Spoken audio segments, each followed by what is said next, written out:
Ladies and gentlemen, your worships, your warships, your battleships. God, that sounded really weird. My speech impediment sounds horrendous tonight. Just wait till some of this alcohol's gone down. It's going to be even better. You'll see me slowly sliding under the table. Welcome to episode 81. I got the number right of the Archery Geek Outdoors podcast. This one, we're going to be looking back at 2025, forward to 2026. And I say we because, as well as myself, that's me, yes, what's got two thumbs, speaks French, and answers to Uncle Fester, moi. I'm joined by Lee the Trad Sniper, aka the Real Slim Gillis. Yes, And I'm here. all the way from Denmark, Mr. Klaes Andersen, aka Archery Jesus. Gentlemen, how are you? Good evening. I'm well, thank you. I'm back to work tomorrow, so I'm just dreading that after the Christmas break. I know that feeling, yep. Mr. Anderson, how are you, sir? I'm good, my son. Oh, Bless you, amen. Father. Amen. You have had a real result this weekend, haven't you, Claes? Oh yeah, yeah. It was Tell us all about it. um sure. Well, I went to the first competition of the year. It was an indoor world archery competition, 18 meters, 40 centimeters target, and I broke the indoor Danish record for the sixth time in a row and shot a 540. That's insane. You're crazy, man. You're crazy. We are not worthy. We are not worthy. Not worthy. Crazy Englishman. We are, yes. But yeah, in general, it was just really wild for Longbow to be there. My end of terror ended. I have had a whole year being undefeated at indoor, and that also ended at that competition. And that was actually really nice. My maiden mass has been fighting for that for for a really, really long time. You let him win. That was just charity. I You was can be honest.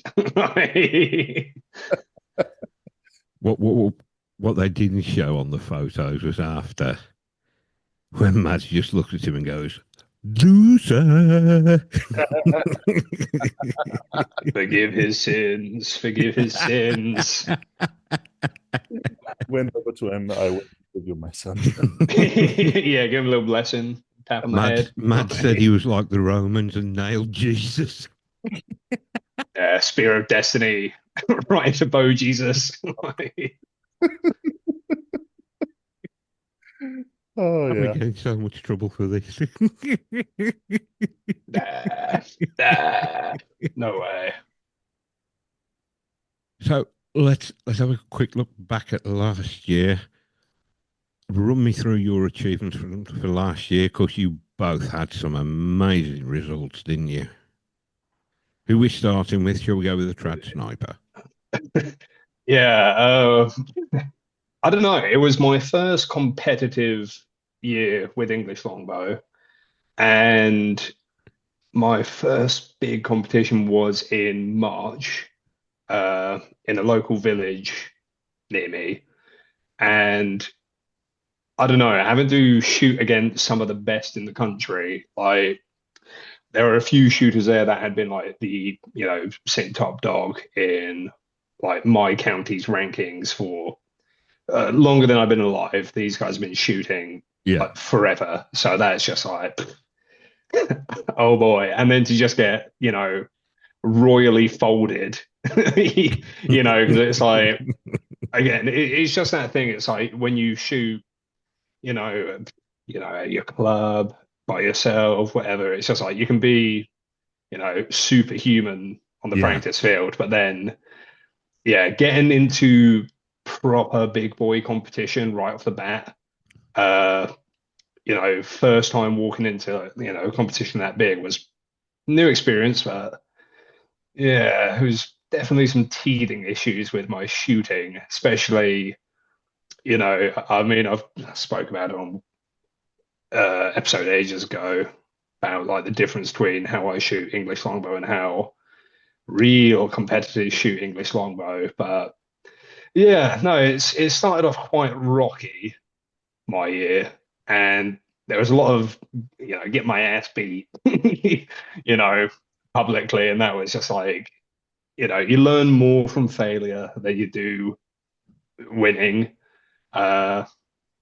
Starting out. Not saying that, Klaes hasn't been learning anything in the past year, last night. He's learned no lessons. He's been learning that sweet smell of success. Yes, everything paying off. But no, it's like the start of my year, real sucky. And then in summer, it was my county's target champs, and I had some okay day shooting. I think me and the other guy from my club came second in the longbow teams, but we lost to, weirdly enough, the guy who's the rank number one, rank two in my county. But yeah, I came third in that competition. That was pretty good, because then that bumped my. Well, I mean, I left early to get Chinese food for dinner, and I didn't think I podiumed. So I was just there like. So if you'd stayed and shot till the end, you might have done better. Oh, we just got to the end of the day, and I was just like, I would like to go get dinner. Yeah. I got to go drive to my favorite Chinese spot to go get some sustenance. But yeah, it's just like. It was one of friends' wife happy. We've seen how she punches and kicks. Yeah. Beat the shit out of me just for like dragging her all the way out to Guildford. It's like, oh God, I'm sorry. But came away with bronze, and I had to go and pick up my medal. But that was just because my buddy Craig messaged me and just said, "You came third in the Surrey's men," and I was like. Oh, okay, that's cool. So yeah, it's just like that was like the first little bit of success I had this year competing against the big boys, and then yeah, just sort of just doing more local shoots as well, and had silvers, won some golds, won a cool trophy for like the Christmas shoot. But I think my biggest achievement this year was winning my county's field championship with zero experience shooting field. So that's pretty awesome. I mean, the Surrey County field champs has always had like going through. I autistically went through all the records to see what names keep cropping up and what sort of scores keep cropping up, so I can sort of set like a baseline for field shooting. Because I'm a flat range enjoyer, so I don't get to go shoot in the woods that much. But yeah, so I saw the same names cropping up, and found out who was medaling and winning it. Past 5 years in a row, sort of thing. And then when the target list came out, I was comparing the list and being like, okay, this is he's here. Sort of just making up the rankings in my head, just who's going to be hard to beat. Yeah. But yeah, I mean, it was a unknown, and yeah, it was unknown distances, 5 to 50 meters, animal faces, and it was 2-zone scoring. So it's like if you hit on the animal, it's 5 points. If you hit kill zone, 10. Yeah. I'd been practicing wrong. I did not know it was one arrow like for each different distance. So it's like you walk up to the target block and it'll be like you'll see the target the distance, and it's like a bear at really far away. You don't know how far away it is. And I had been practicing like, if it's what I think is a 30-meter shot, shoot 2 arrows from 30 meter. Yeah, bad surprise when I shoot my first arrow, and then they're like, "Okay, now walk to that peg in front. That's like 15 meters closer, and then take the second shot." I was like, "What's going on?" Yeah. So I had a lot of lessons to learn, but I had a pretty good day shooting. I shot 220, which was, enough for winning, my county's men's longbow. Yeah. And compared to like some of the other results from previous years, it was about 30 points higher. So I was, I was thinking, okay, I think I'm built for field. Because I think like I know my downfall was downhill shooting. My downfall was downhill shooting. Oh my God. Yeah.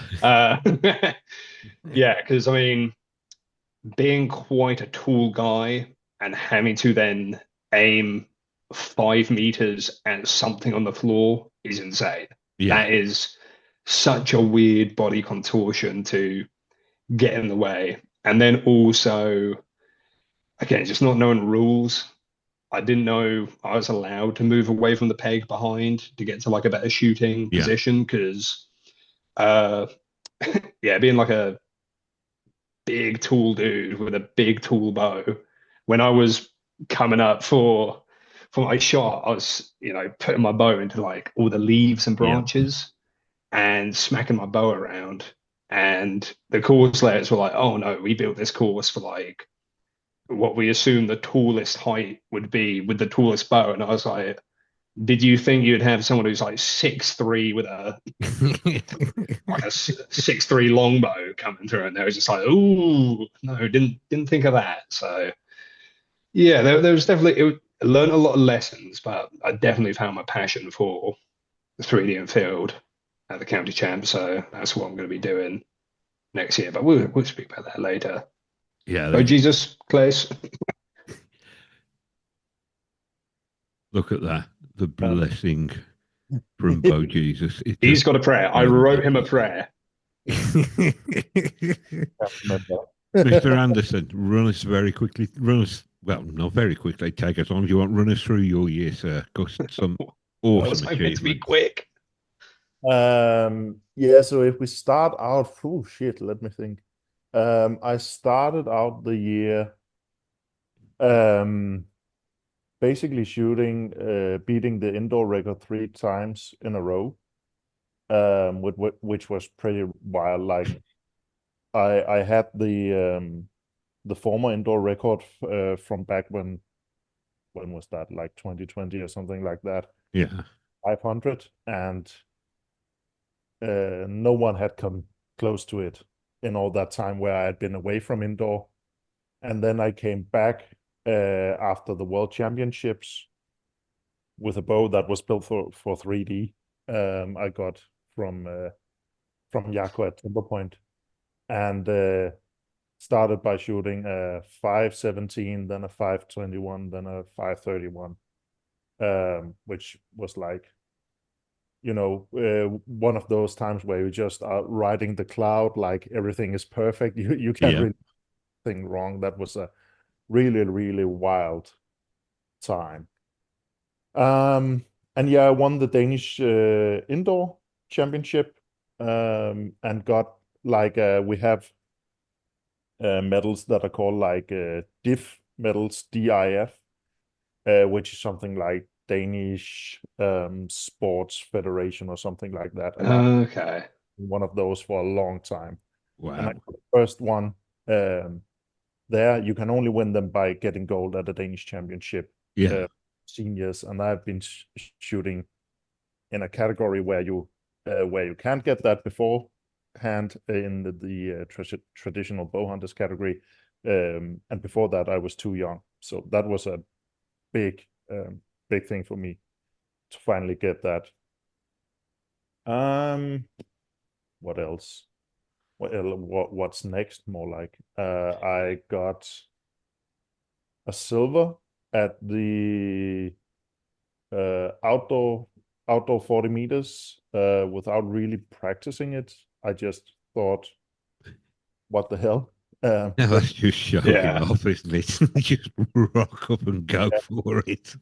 yeah, my original plan was like I knew I would dominate in the 3D game. That is my main game. So I Yeah, thought it could be fun to get like a gold in every three categories because no one had done that before.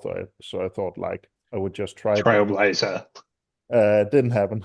I had took silver in the outdoor target.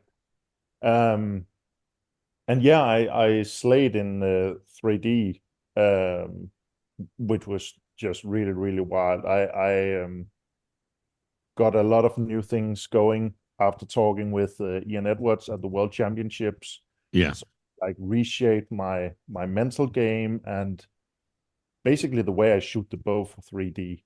Um, and oh my gosh, that did incredible things to me. Like I averaged scores like depending on the course and the day from like 8 to 885 average, and I sprung from like 875 to the highest I've shot is a 958 average wow. with that. So that was incredible. And yeah, with that, I won the Danish championship, 3D championship, and made it to the European championship with the national team, Oliver and all those guys. You might have heard of them.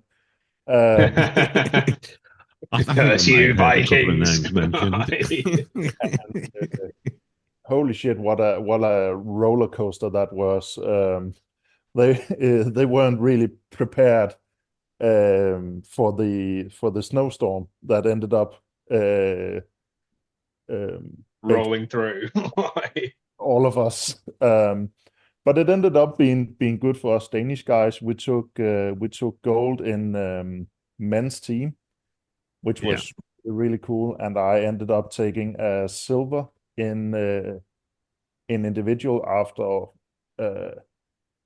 scoring the highest score on the course, qualifying score. So that was, yeah, that That was was crazy.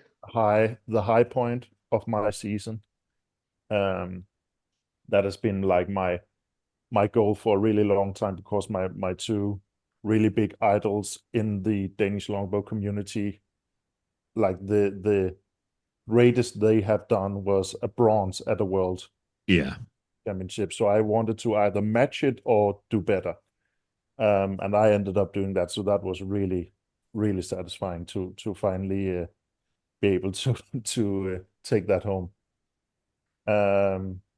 And yeah, after that, came back, started indoor season, and now we're here with what we talked about, like a new record for.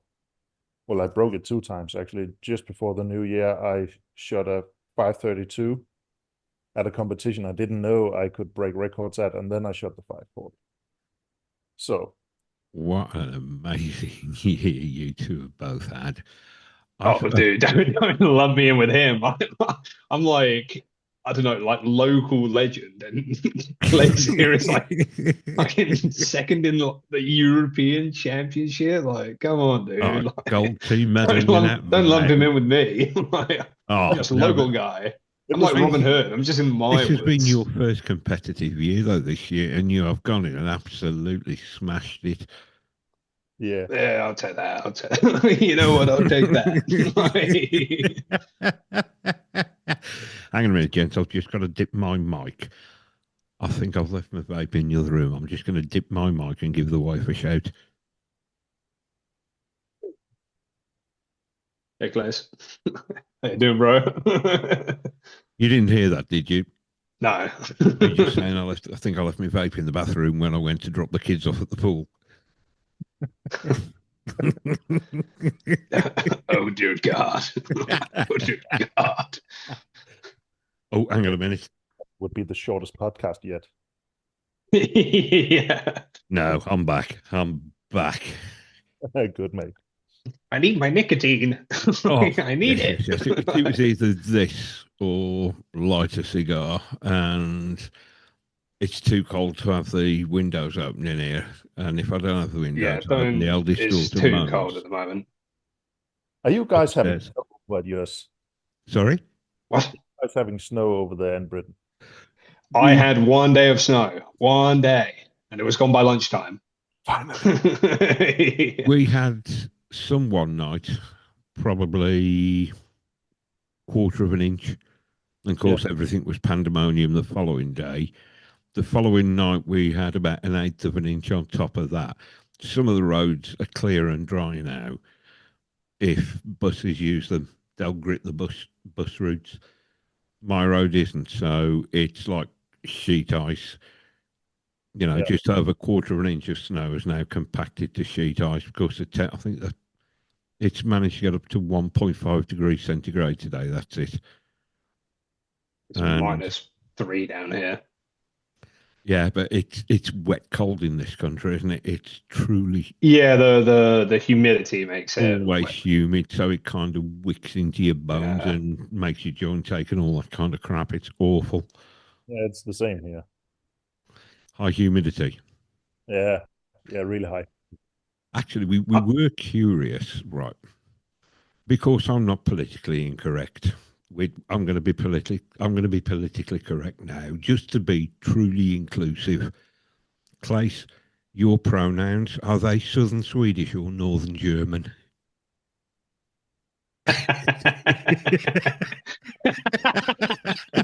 Oh no, Richard, our plans, our plans and our schemes. This Yeah, is where he just clicks the exit button. yeah, we've been doing our research on Danish culture. Have you been cinnamoned? That is in Finland. We don't do that shit down here in the south. Are you a pepper dude yet? Not yet. I'm not even 30 yet. That's when you hit 30, you get that. Yeah, that's crazy. That's a really cool tradition, though, isn't it? Oh, I don't know. It seems pretty dangerous, I think. I don't know. Do you remember Cinnamon Challenge? Yeah, Imagine just getting like absolutely pelted with fistfuls of cinnamon. Yeah, no way. No, but paintball markers and load the paintballs with cinnamon. Yeah. don't come up with good ideas. If Oliver hears about this and he knows I will turn 30 in about 3 years, he will He'll figure. load them with pepper. Yeah, he's gonna pepper you up. It's like those less lethal pepper rounds they use in the States, just load them Yeah, full of he'll pepper get and his shoot he'll them get his with them. ex-police gun, pepper ball gun, light you up. You know what? It really made me smile when I saw the video of Oliver going onto the podium yesterday. Bronze medal goes up, stood on the podium. Silver medal stands on the podium. Oliver's in front of the podium and he still looks taller than both of them. He's so fucking tall, dude. He is. Yeah. And he almost scared the shit out of everyone when he went up there because like everyone is like, it was a long competition. Yeah. Hard getting in there because it had snowed, has snowed a lot here. And everyone just wanted to go home. Babo Men is like in the middle of the people who get their medals. And the other guys go up there and very like polite, calm, and they are playing We Are the Champions in the background. And then Oliver get up there, gets his trophy, and then just yells in this giant hall, and everyone's shitting themselves because Oh my God. like, was that the first time you won that? Because it's like a trophy you have to I'll return every year. yeah, exactly. Yeah. No, it was just a good win. Fair enough, mate. Yeah. Then, of course, we saw you doing the Usain Bolt thing next to him. It looked weird in camera, but with the camera angle, I just like Did the showman I really showman thing. did it. Like I really tried to put the attention to my friend Mass because when we went up there, Yeah.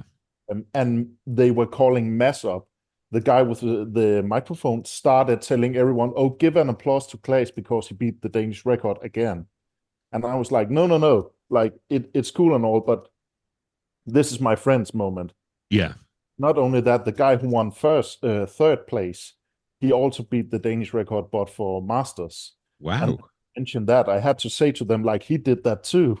So I was actually like quite frustrated that they tried to only put the focus on me. Yeah. So try to like look what he did. Like he shot so well. Yeah. At Don't just take his moment away from him. yeah, I have a question. right. Is the Masters, is that just like an age group, or do you have, okay, is it like 50 plus? Richard's age plus? Yeah, but mentally I'm about 17. Thought that counts. Is it Okay, just? no, fair enough. Well, if Richard were to have like an age group for himself, it would be called ancients. Yeah, Yes. dinosaurs. Crone. Absolute crone. When Oh, he yes. they, It just means best they part of about being over 50 is you're allowed to be grumpy and swear like a trooper. So Yeah, and I you get it. youngsters, We get to you do that because kittens me and supposed to Klaes are behave youths. yourselves. I'm just refusing to grow old. Oh, that's good, mate. Well, they were discussing at work the other day how when you're 39, you're middle aged. Of course, the average age is 78. I'm like, sod that, I want to live to at least 130, so I'm not middle aged until I hit 65. When you lot are all pensioners, I'm just coming into middle age. Yeah. Coming out of the club, like, where's the party? Damn righty, damn righty. Back to my Yeah, youth no. next year when I'll be headbanging to Iron Maiden. Well, apparently the Darkness are supporting at that Maiden gig, so I'm going to have to wear me extra tighty whities so I can sing like Justin what's its name, sound like Morris Gibb on acid. God. No way. Oh, so what are we actually right? You're still on your black longbow, aren't Me? you, Lee? Yeah. Any more in the offing for you? This is so weird. So many people have been asking me if I'm getting a new bow recently. I will quench the rumors now. I'm not getting a new bow. I Mate, don't know. I'm you're gonna have to, because it's in an English longbow. We all know you're gonna be full draw, and the damn thing's gonna snap on you. No, not my one. My one's indestructible. My one's made of magic. He's Shut painted up. it black so you can't see. It's got carbon fiber You can't laminates see. in the middle. Oh, bro, stop it. The amount of Mate, we've got to get that rumor going queries round. I That's why get. you shoot so No. well. Yeah, and my black looking carbon arrows. Yes. I don't know. I'm prepared at competition to snap an arrow in half in front of a judge to show they're made of wood. I'll Smell do my it. I'll shaft. do it. Yeah, it is cedar. Smells good. What do you say, Glaze? I can't hear you. Both rings or the fibers on your arrows, even when they're black. Um, I have quite a lot of varnish and I wax them, so I don't know. You can sort of see, I don't know, the flames of the grain on certain ones, but on some of them where they're really straight grained, they do look like poor quality carbon because it's just straight lines. But yeah, I don't know. That's I, wild. I will be doing a new set of arrows though for 3D because my current ones, I don't know, aren't quite fitting the bill now. It's like me and Richard have done some theorizing over private messenger about shooting style stuff. So I Yeah. now want to get to longer Fletchers. Uh, but yeah, there's some things I want to change for my arrows for 3D. Uh, and I just need more of them. So because it's like my current set is I lost a few and broke a few. Uh, so yeah, I've only got like 9 left, and 3 of them are exclusively for practice, and then I keep the others like mint condition, like for competition, because it's like having spent a lot of time making arrows this year. Uh, yeah, they are just consumable, and I can't get too attached to them. So it's, I'm getting through arrows more than bows. I think through the warbow community, you see a lot of people going through bows quickly, whereas my competition bows, I spent a stupid amount of money on that, so I'm going to get its worth. It's got no set. I will say it's taken no set. That's impressive. Yeah, I measured it yesterday because it's like I shot a little bit, in the new year, and when I was de-stringing it, it had about an inch of set right after shooting, and I was like, "Oh no, I think shooting in this kind of temperatures potentially, you know, kicked it a little bit and giving it some string follow, but let the wood relax a little bit, and it's perfectly straight again. So it's doing really well, and it's dropped no poundage since I got it. Still 60 pounds at my draw length, so I'm happy with that. If it was, I don't know, taking a massive set and dropping poundage, yeah, I'd consider a new one. But for now, black bow is staying put. It's my solid shooter. I love that bow. That bow is my favorite. Yeah. Love it more than my black wolf. I never thought I'd say that, but I've not even touched recurve this year. Like it's been so crazy how much I'm like into English longbow now. Yeah. It just seems to fit you, doesn't it? It's just yeah, one yeah. I gravitate think, to. yeah. I mean, it's so weird though, because it's like I feel like I've been shooting it forever, but I've only been shooting the style for like 1 year, 7 months, maybe 8 months now. So I'm not even at like 2 year mark Yeah. shooting the style in general, let alone with my black bow. But yeah, no, it's still a solid shooter, and I'm still doing crazy things with it for ELB. So yeah, I'm perfectly happy with my kit. If anything, for next year, I just need to work on clothing. I need to work on what clothing is actually good to wear around the woods, because yeah, wearing Timberland boots and jeans was yeah, a bit restrictive. What's it, what are you doing, Klaes? I need to get some like cargo trousers or something. Yeah. I mean, My black skinny jeans ain't cutting it. see, to me, that's the biggest fashion mistake for men. Skinny jeans. You look like you've nicked your sister's clothing. I've got big legs, so it Yeah. looks natural, looks fine. I don't have little big legs. Yeah, you've got legs up to your armpits, haven't you?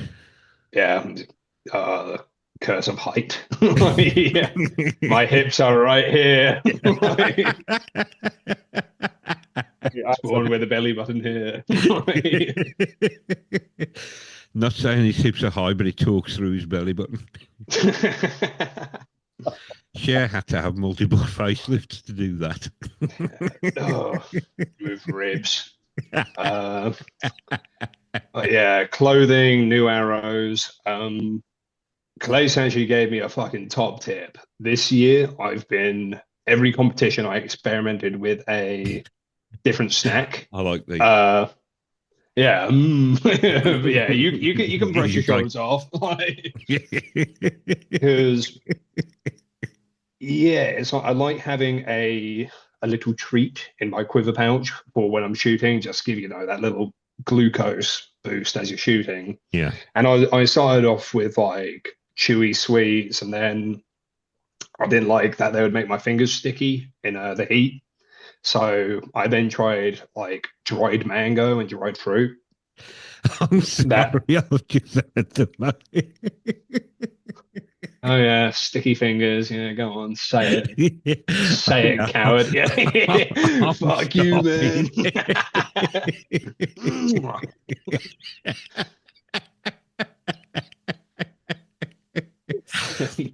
Hang on, Absolute. I'm going to rein this in. We have the Holy One with us. Yeah, yeah, he doesn't mean it. He doesn't mean He's it. not the Messiah. He's a very naughty boy.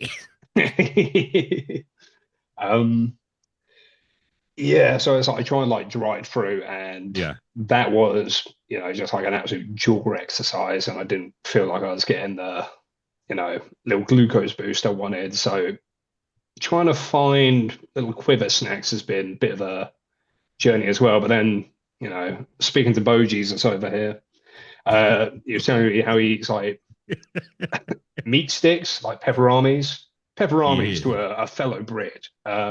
Salami sticks, mate. Pepperami. It is pronounced pepperami.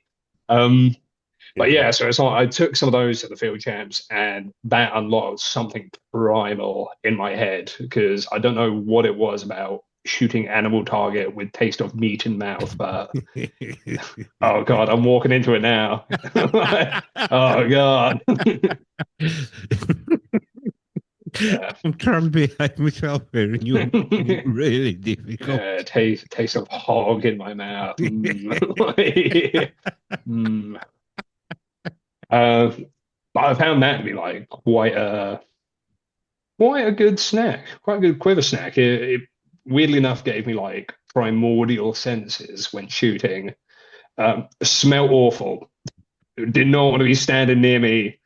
So sorry to my field party standing near me, tucking into those, just chomping away. But yeah, it was that was pretty good. So I think for 3Ds, that's going to be quiver snack of choice. But well, I don't know. I've slimmed my kit down as well. I'm no longer rocking my squirrel tails and talismans and charms and rosaries. I'm taking all the dangly shit off my quiver system, so I'm not, sounding like a cow, like a Not cowbell clanking dingling. round the woods. Yeah, it's really that shit. It's really cool for target where I'm just standing still for like 72 arrows. But it's like, yeah, clanking around the woods. It's like if I lost my Agincourt pendant Yeah. in a woods somewhere, I would, I don't know, do horrible, horrible things to get it back. So yeah, no, I mean it You is a might different eat your game. pepperami and breathe on somebody. Yeah,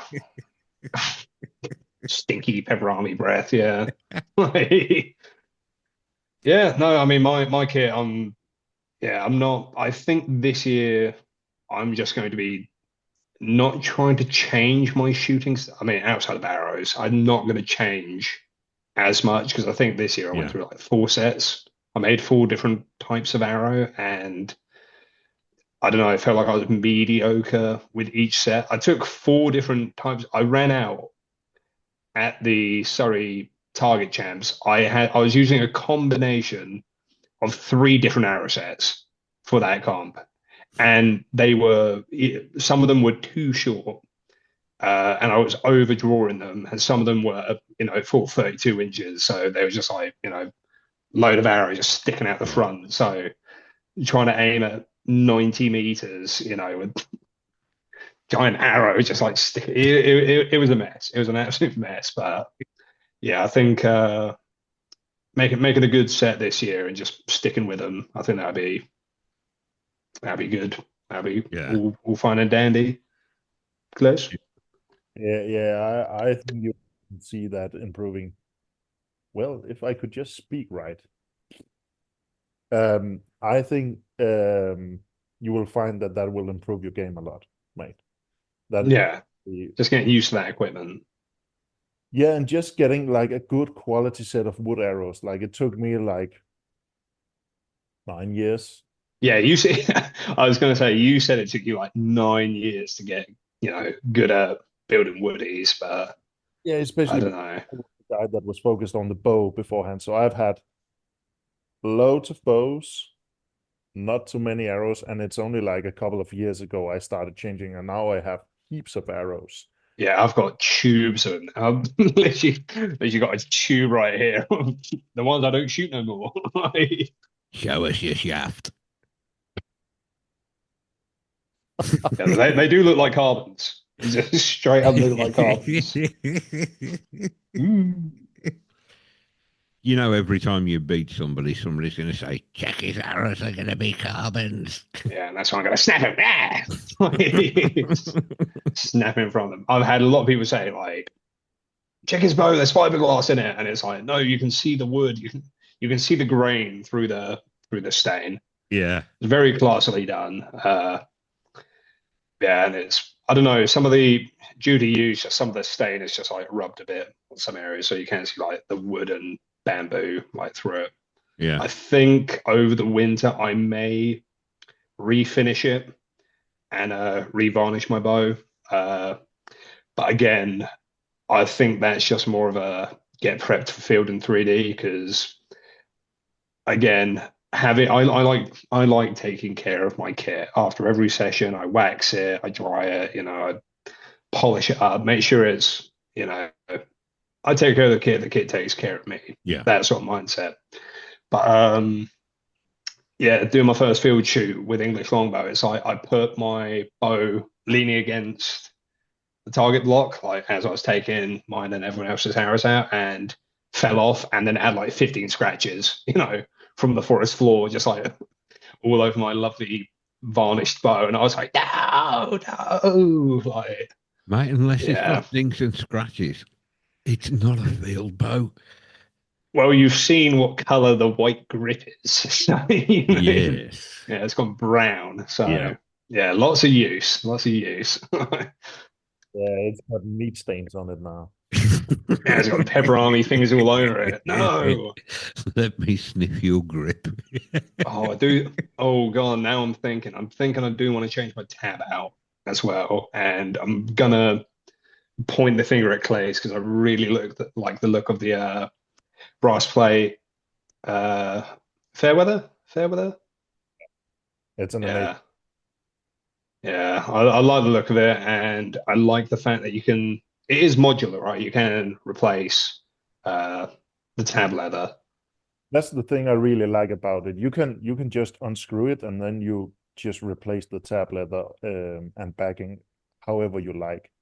Yeah, I think that's going to be an investment because my VLBB tab, it was like really, yeah, moderately pricey. But that's not modular and it's starting to crack along, the tabby bit. So I don't know. I mean, I've been using that for quite a while, but again, it's just like I want stuff to stay nice. So I think a modular tab like the Fairweather is quite nice. Plus the brass plate looks awesome. So style points. Oh, yeah. Yeah, and also another thing is the kangaroo leather handles the rain better. Oh, so I've heard that the kangaroo leather is more supple and easier to break in. Yeah, yeah, there's no break-in time. Yeah. What's your durability like compared to cordovan or cow? I haven't broken it yet, like I haven't had the need to change. Okay. Okay.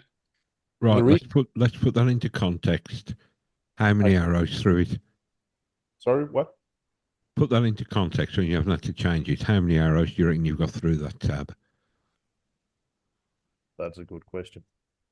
I have no idea.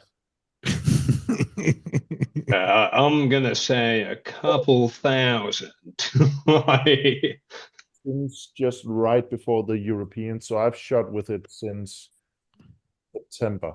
So it's not a long time, I oh, think. okay. Yeah, it's not too long. Yeah. And I'm not like many other people that will shoot like heaps of arrows.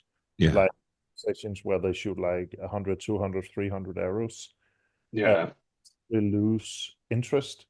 So I shoot like maybe 100 arrows 2 times a week, and then I'll shoot between like 10, 15, 20, maybe 60 arrows a day, depending on like how my interest level is. Like I really have to want to shoot. Well, Yeah. That is a crazy statement for someone of your shooting level to be like, is the interest there? That is crazy. That is crazy. well, You've it's got space outdoors as well. You've got space to shoot. I've got to shoot in my flat. This room, I shoot in it. I've got to do like the splits to get full draw with my longbow to shoot in here. yeah, I have 27 meters at home. So Okay, that's yeah, it's lucky bastard. I think the reason why I practice like that is I've always done that, and I suddenly get the urge like in like the weirdest of times, like the first 6 years or something like that. I could literally wake up in the middle of the night and like an idea popped in my head, and I would like go down like in in my underwear down to the garden with a flashlight and like put it on. Start, was like time I wanted. Okay. You live in a rural area. Dedication. And but I think it's basically because like of either my autism or ADHD. As soon as I dedicate myself to something and say I have to do it, Yeah, you can't sleep otherwise. choked. Like even if it's something I love, as soon as I have to do it, I everything inside of me says I don't want to do that right now. And I know that feeling. God, he's got some sort of curse. yeah, And you do it because you want to, not because you have to. exactly. And I know the last time I really felt that was I used to ride motorcycles, and I found I hadn't driven the car in about 6 months. I'd just been going everywhere on my bike, in the snow, in the rain, the lot. It was such fun to ride, so I got rid of the car. And when there wasn't the option to use a car in the rain or the snow, suddenly it became a bind to take the bike. When Yeah. the option to use the car was there, I'd want to take the bike. But as soon as you have to, the You fun's got like come out of it. toddler brain. My toy, don't play with it. It's mine. It's wild. Like I really envy guys who can like um dedicate themselves to like shooting 4, 5, 6 times a week and just be disciplined about it. I really wish I could do that, but I've never had it work for me. I always like lose the interest for archery when I do that, and I get quite a lot of target panic when I do that. Okay. Yeah. Now, you've got a new bow coming this year, haven't you, Klaes? I know you can't say you're keeping it well under wraps. I presume you can say who's making it for you. It is Jaco from Timber Point. Yeah. It's not really like a surprise to anyone. Right now, I have 4 Timber Point bows at home, like, and the only other longbows I have are for hunting or like I have a one border raven simply because it looks like it's designed after the Halmegard bows Yeah. that sign off. But other than that, I only shoot Timber Point right now. Yeah. And that's going to be making its debut at Lancaster. I hope so. Ooh. Oh, okay. But like I'm flying in 16 days and it hasn't arrived yet. So if I need Maybe Yakko bring it with him. well well shit. Yeah, I hope it gets here fast because I really want to shoot that bow. Like being able to get a sneak peek into what he has designed, it's gonna be a crazy bow, and it might even be too crazy. Like I'm thinking it might have been overbuilt, Over-engineered. Okay. basically. Like not that it is advanced, like it's the things. Well, it is advanced, but he has just overdone everything about it. So I don't know if it's gonna work, but it's looking crazy. So Okay.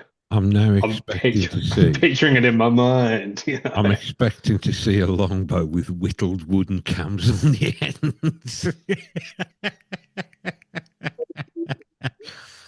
thing that makes a longbow forgiving, and simply say like, what would happen if we took this to the extremes? Yeah. Then Okay. Did you have a hand in sort of like ideas with him, or are you just his like guinea pig? Did he uh, just say, "I'm designing this. Do you want in?" yeah, I'm right now I'm just his guinea pig basically. I Okay. like the bow he's building for me. Um, he has made the grip in a different way he does usually because I wanted to really try something. Uh, Okay. and he has balanced it the way I want it to be balanced. But like the whole design is his own. Um, I think the only bow I've had like kind of a say in is the Mercury. Okay. It's not like a really known bow yet, but it looks like a lot like the Pegasus and the Hydra. That was Yeah. the old 21st century bows that were like dominating the 90s and early 2000s. Yeah, I've seen people mention it in the competitive longbow Facebook group. So I've seen it. I've seen word of it, but I've not seen it Well, shoot or anything. dominating. And I was like basically raised with the 21st century design. We have a guy here in Denmark who actually helped Jaco design the timber point I'm shooting right now. But he shot the 21st century bows back then and imported a lot of them into Denmark. And Jaco and I got talking at the World Championships, and I had a 21st century bow with me there as a backup bow. And apparently he had never shot a 21st century bow then. So he asked me like, "Hey, I know this might be a lot to ask, but can you send me one? I want to design a new bow." And I sent him three 21st century bows to basically design a new bow from that, and that became the Mercury. Okay. So That's I didn't have a saying that's like, crazy. "That's Yeah. Right. There's something I want to know about World Archery Longbow. I shoot primarily NFAS in this country, and you're not allowed any. When the bow is braced, it has to make a perfect D shape. You're not allowed any reflex deflex. It used to be you were allowed reflex deflex, I think, as long as uh, the string didn't touch the limbs once it left the string knock.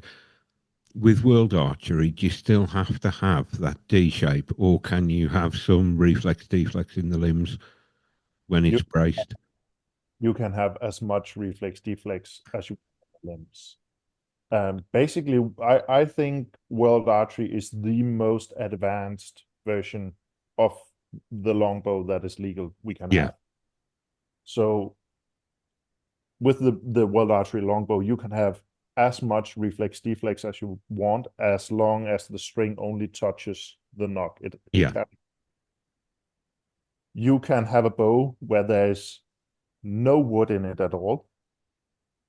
You are allowed to have metal weights in the bow, Yeah, you can have like the hidden weights in it. tungsten in it. Some people put lead or steel in it. I know a Norwegian guy who is making like a steel frame, and he builds the bow around it. Damn. Yeah. Um, What? I'm not sure if you have to have like wood in the limb. I'm not sure about that, but can have like carbon and glass fiber Yeah. to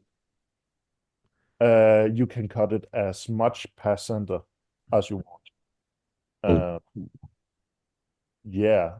Uh, like it's really advanced for what it is, and yeah, it's back on the rules compared to some of the other classes. Like if you look at the traditional class, where it's basically like a wooden barebow where yeah. you can use a plunger on that. In the riser, you have to have two laminates of wood, one running all the way through the riser. You don't have to do that in longbow. That's That's so weird. weird That is that so weird. longbow's more advanced than traditional. Unless, of course, we talk about English longbows, which we all know are really agricultural, don't we, Lee? Fuck you, man. Best offer I've had all night. I don't know. I was gonna say, like, do you think that the over-engineering and sort of like over-designing that's allowed, like within the rule set, do you think that allows for more gaming of bow type? Because it's like, I mean, over here, for the real longbow class, the real one. There was some rules put in place because some bowyers were making the cross section of the bows more like lozenge shape, like elliptical, instead of actual like D shape.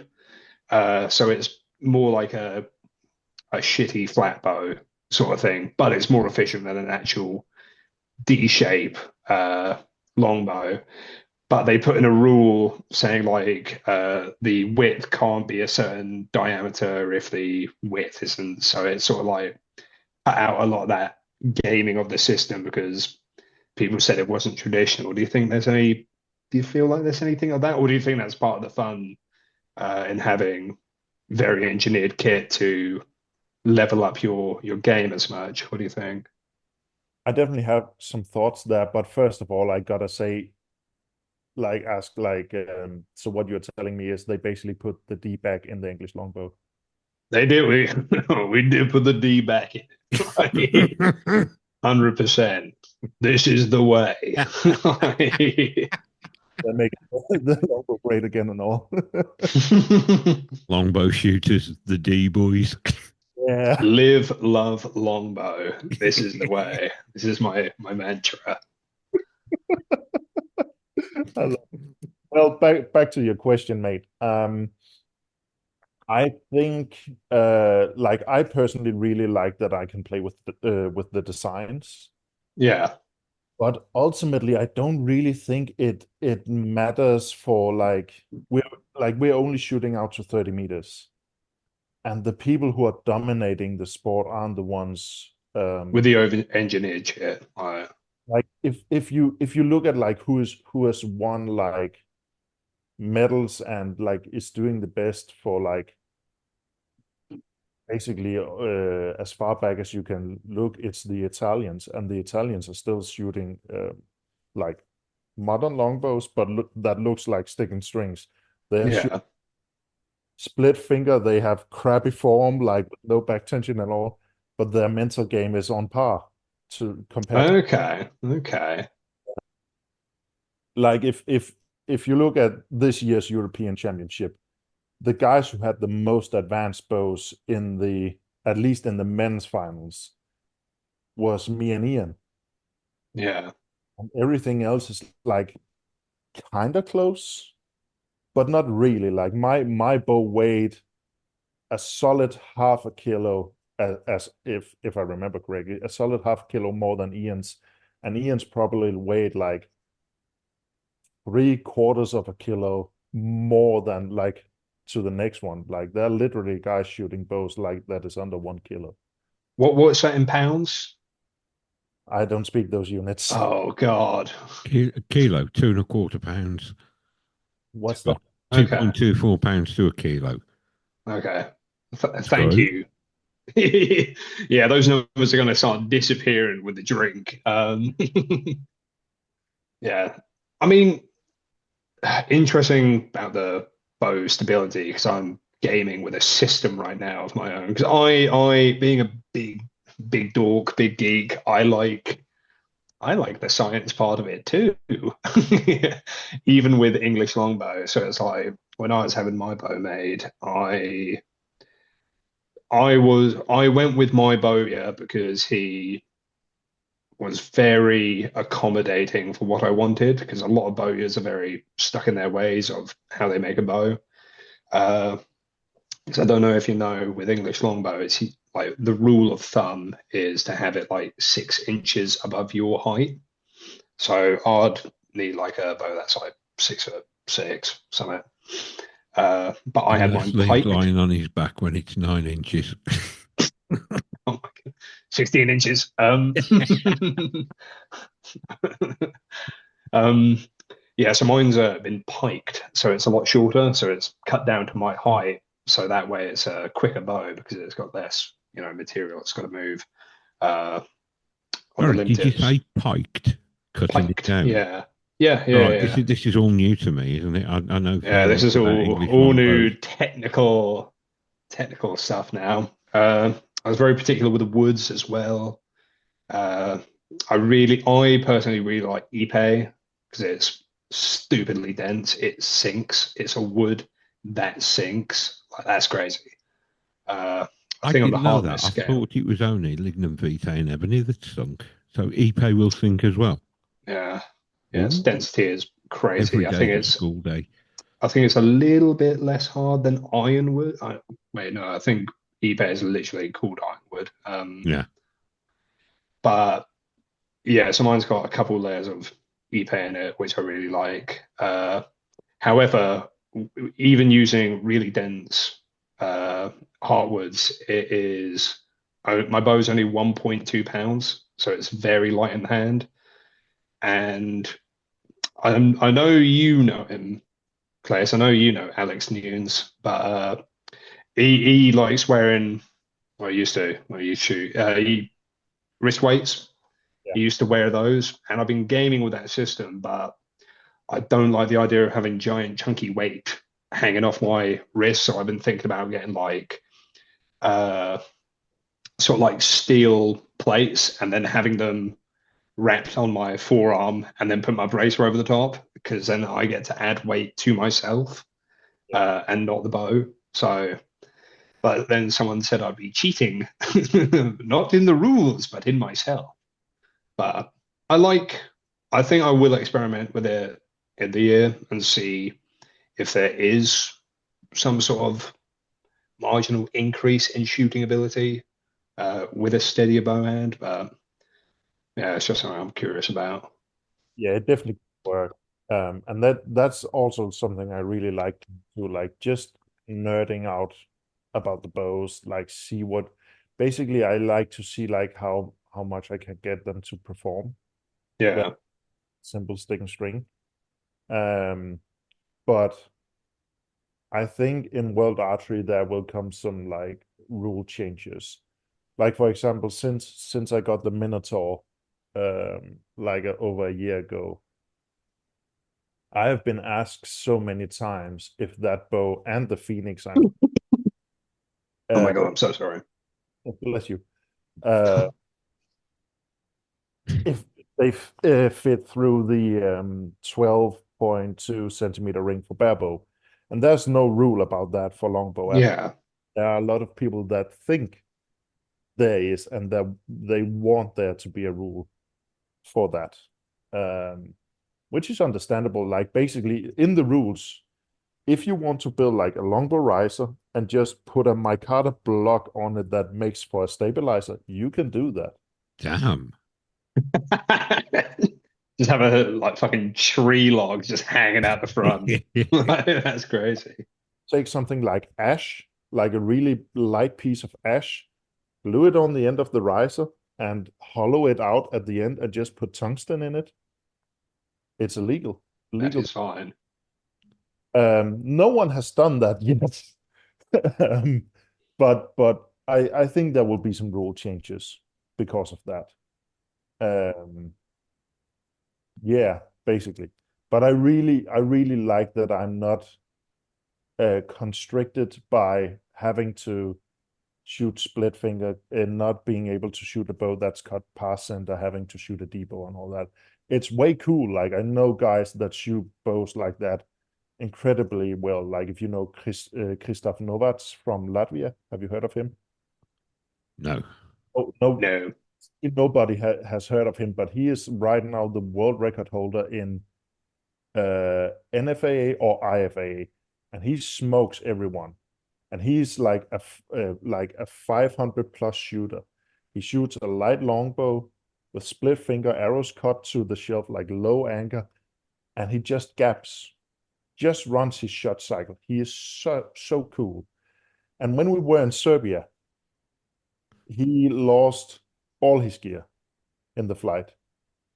So he went on the first day of the warm-up, like everyone is stressing out, trying to get their things to work. And Christoph is just walking around. Oh, can I borrow a bow? Hey, can I borrow a bow at yours? So he borrows a bow from one of my teammates. Yeah. Borrows arrows from a Serbian guy. He borrows a tab from some other guy. He goes out, like figures out his gaps, ends up like 5th in qualification. Oh my That's impressive. Yeah. He just shoots. Yeah. Back from the course, like, oh, I did okay. I didn't shoot any double 11s, and I promised myself if I shot a double 11, I would yell Danish bow. Oh, you do just get shooters like that. Like at Lancaster, there was Renee Becker, who his stuff didn't turn up, you know, before the final, so he had to do qualification with just mismatched bow and arrows he got from Lancaster, you know, and that's just crazy, you know, to be given, you know, some rudimentary gear and still perform, you know, it's crazy. Good on him, though. Good on him. Yeah, You know, there are some people that can just plain shoot, though, aren't they? You could give them a pencil with an elastic band tied to the back of it for a string and a broom handle to shoot, and within half a dozen shots, they're drilling everything. They just do it. They're absolute naturals. Whereas the rest of us have to work freaking hard to get everything. I've got to have like a relationship with the kit to be able to like do things with it. I don't know. It's just me. That makes it possible. First of all, is experience, of course. But second of all, I think after talking a lot with Ian and talking about like mindset in archery, and basically shooting ourselves in the foot, most archers. I think the reason why guys like Christoph can do that is because he is so relaxed. Like you can set behind him and he wouldn't care. And I think with that mindset and just the experience, like they make it work. And then there are other guys because they don't have that mindset. Like if you almost like there are some guys that are crazy about having their wood arrows straight. Yeah. Yeah. Their arrows aren't straight. They will shoot horribly because they get it into their head. Whereas I have shot like with arrows where when I do like the spin test. The spin test. Yeah. Like arrows jumping around in my hand. Yeah, exactly. Around in my hand and I can still shoot well with them. No problem at all. I think straightness is totally overrated in At target champs, I shot arrows like that. Yeah. You know, it's like I was going to aim 2 targets over to account for not only the wind, but like my arrows just like kicking out weird. And too bad when you have it like that, but yeah. Wasn't it? Now I don't know if it applies to all classes of bows. I remember James Park, the Australian guy, and did a massive study, and they found the point straightness, shaft straightness are all irrelevant when it compared to the trueness of the knock on the back of the shaft. That's where the massive errors come. If your knock's not true, it's coming off the bow all kinds of weird shit. Yeah. But even when you talk about that, like, have you guys heard Ian talk about Bent Dave? About what? Isn't that his like lucky arrow? That's like he keeps in his quiver. Yeah. So when Ian, like, beforehand, like before I talk about this, Ian, if I get anything wrong in this story, I'm sorry, but I'm gonna tell it. So when Ian shot and won the world or the European Championships the first time, before he was shooting the gold medal match, he went up with Ollie Hicks and some other guy. I think it might be James. James and Al. Yeah, exactly. Shot like his different arrows. They just handed him arrows, so he couldn't see like the numbers on the arrows. And the one that shot the best was the one he was to take to the final. And at that time, they shot four targets, one arrow in like one target. Yeah. And the arrow he shot the best was the arrow he called Bent Dave. And Bent Dave was called Bent Dave because it was bent as fuck and the knock crooked on the shaft. Jesus. But Bent Dave won the European Championships. That's crazy. Ben Davis hung up on a wall somewhere, like in Ian's workshop. Lost in his garden.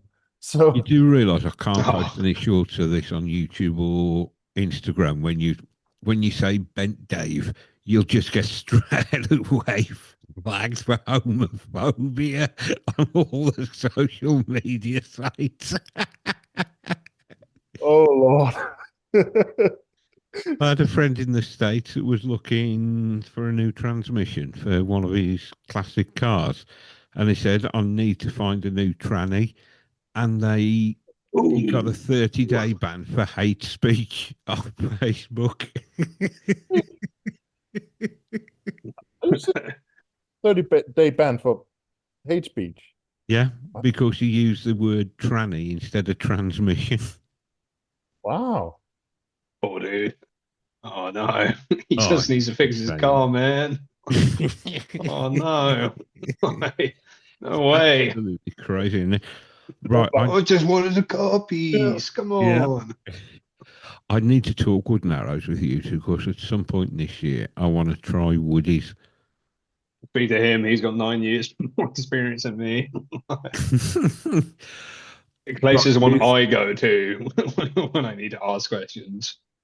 Do I remember you say I've got to find the episode of the push with the Trad Lab, and I don't know if you've I heard him reference it in another podcast where they're shooting incredibly stiff arrows, but they're straightening up within 3 or 4 feet of leaving the bow. Um, as the only guy who speaks English longbow here, I will say that with English longbow, because you've got to have the arrow bend around the Yeah. shaft of the bow. I'm not going to say paradox because that's not the paradox. No, the Um, paradox is the arrow.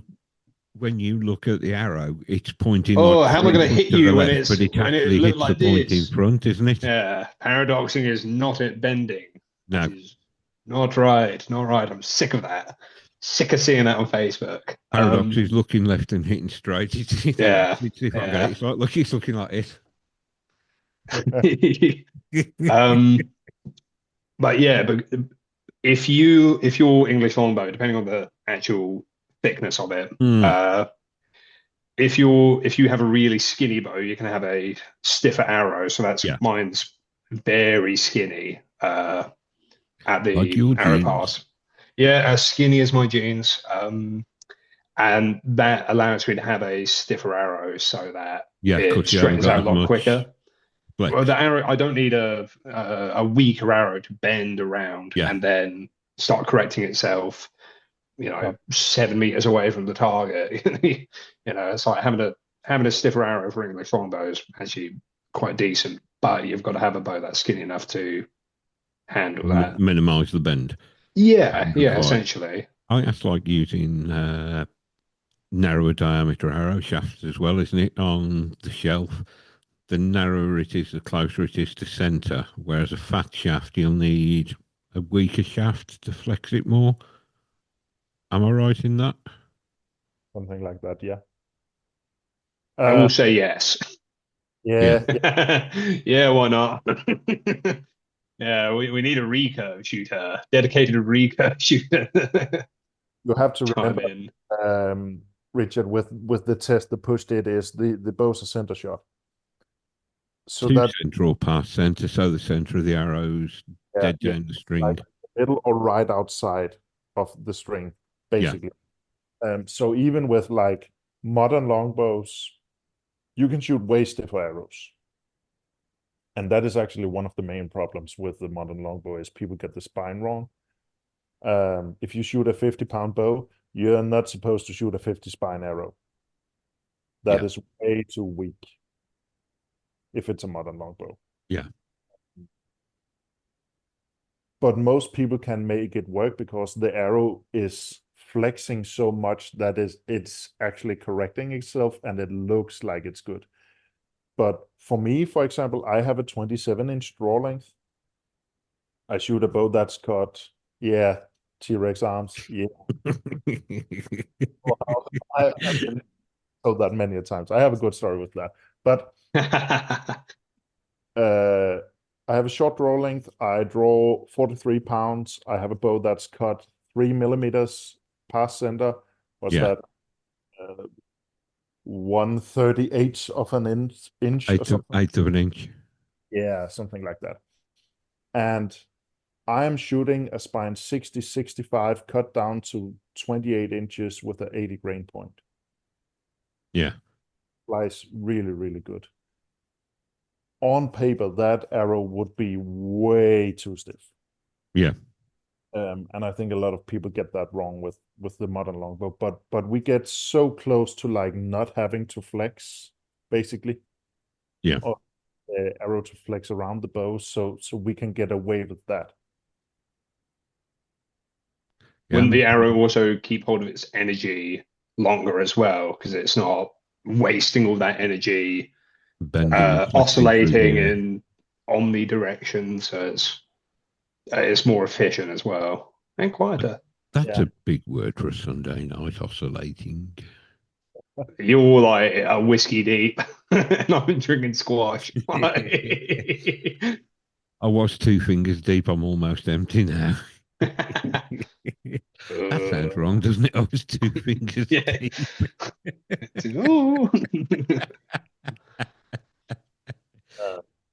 But yeah, as bad as you saying you were royally folded, I thought that was something Prince Andrew did. No. I'm not royal. I'm a lonely longbowman. Just a mere peasant. Oh, I've lost track now. Yeah, I mean, I found that when I've been playing with the recurve again the last couple of weekends, I love shooting the reflex deflex longbow. But for future trips abroad, I need something I can take down because it's severely limited my luggage carrying capacity when I've got to take it to ski tube with 2 longbows in it. Well, you call them reflex deflex bows, don't you, Lee? Because to you there is only one longbow. There is one true longbow, and it's actually long. Only one. It's actually long. Yeah. I don't know. I was talking to you, Klaes, wasn't I, about that new Bushman Bow's Micro Tactical 48-inch longbow. I've heard tell of this. I've not seen it. 48-inch longbow with variable poundage. Yeah, that looks really cool, but I don't think we should talk too much about that when Lee is here. That is basically blasphemy in his book. Variable poundage longbows. Only 4 feet. If he's bow Jesus, I'm going to be longbow devil because there's only one longbow to me. He's shooting a flatbow. Get him! 2 flatbow users. Longbowman. He's shooting shit barebow. It's wooden barebow shooter. Just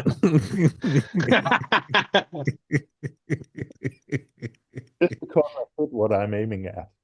No. No. I don't know. Every time I've spoken to Oliver, he always tells me to get a barebow rig, and it's just like, oh, come on, man! Do you not think I'm good with my longbow? Like, yeah.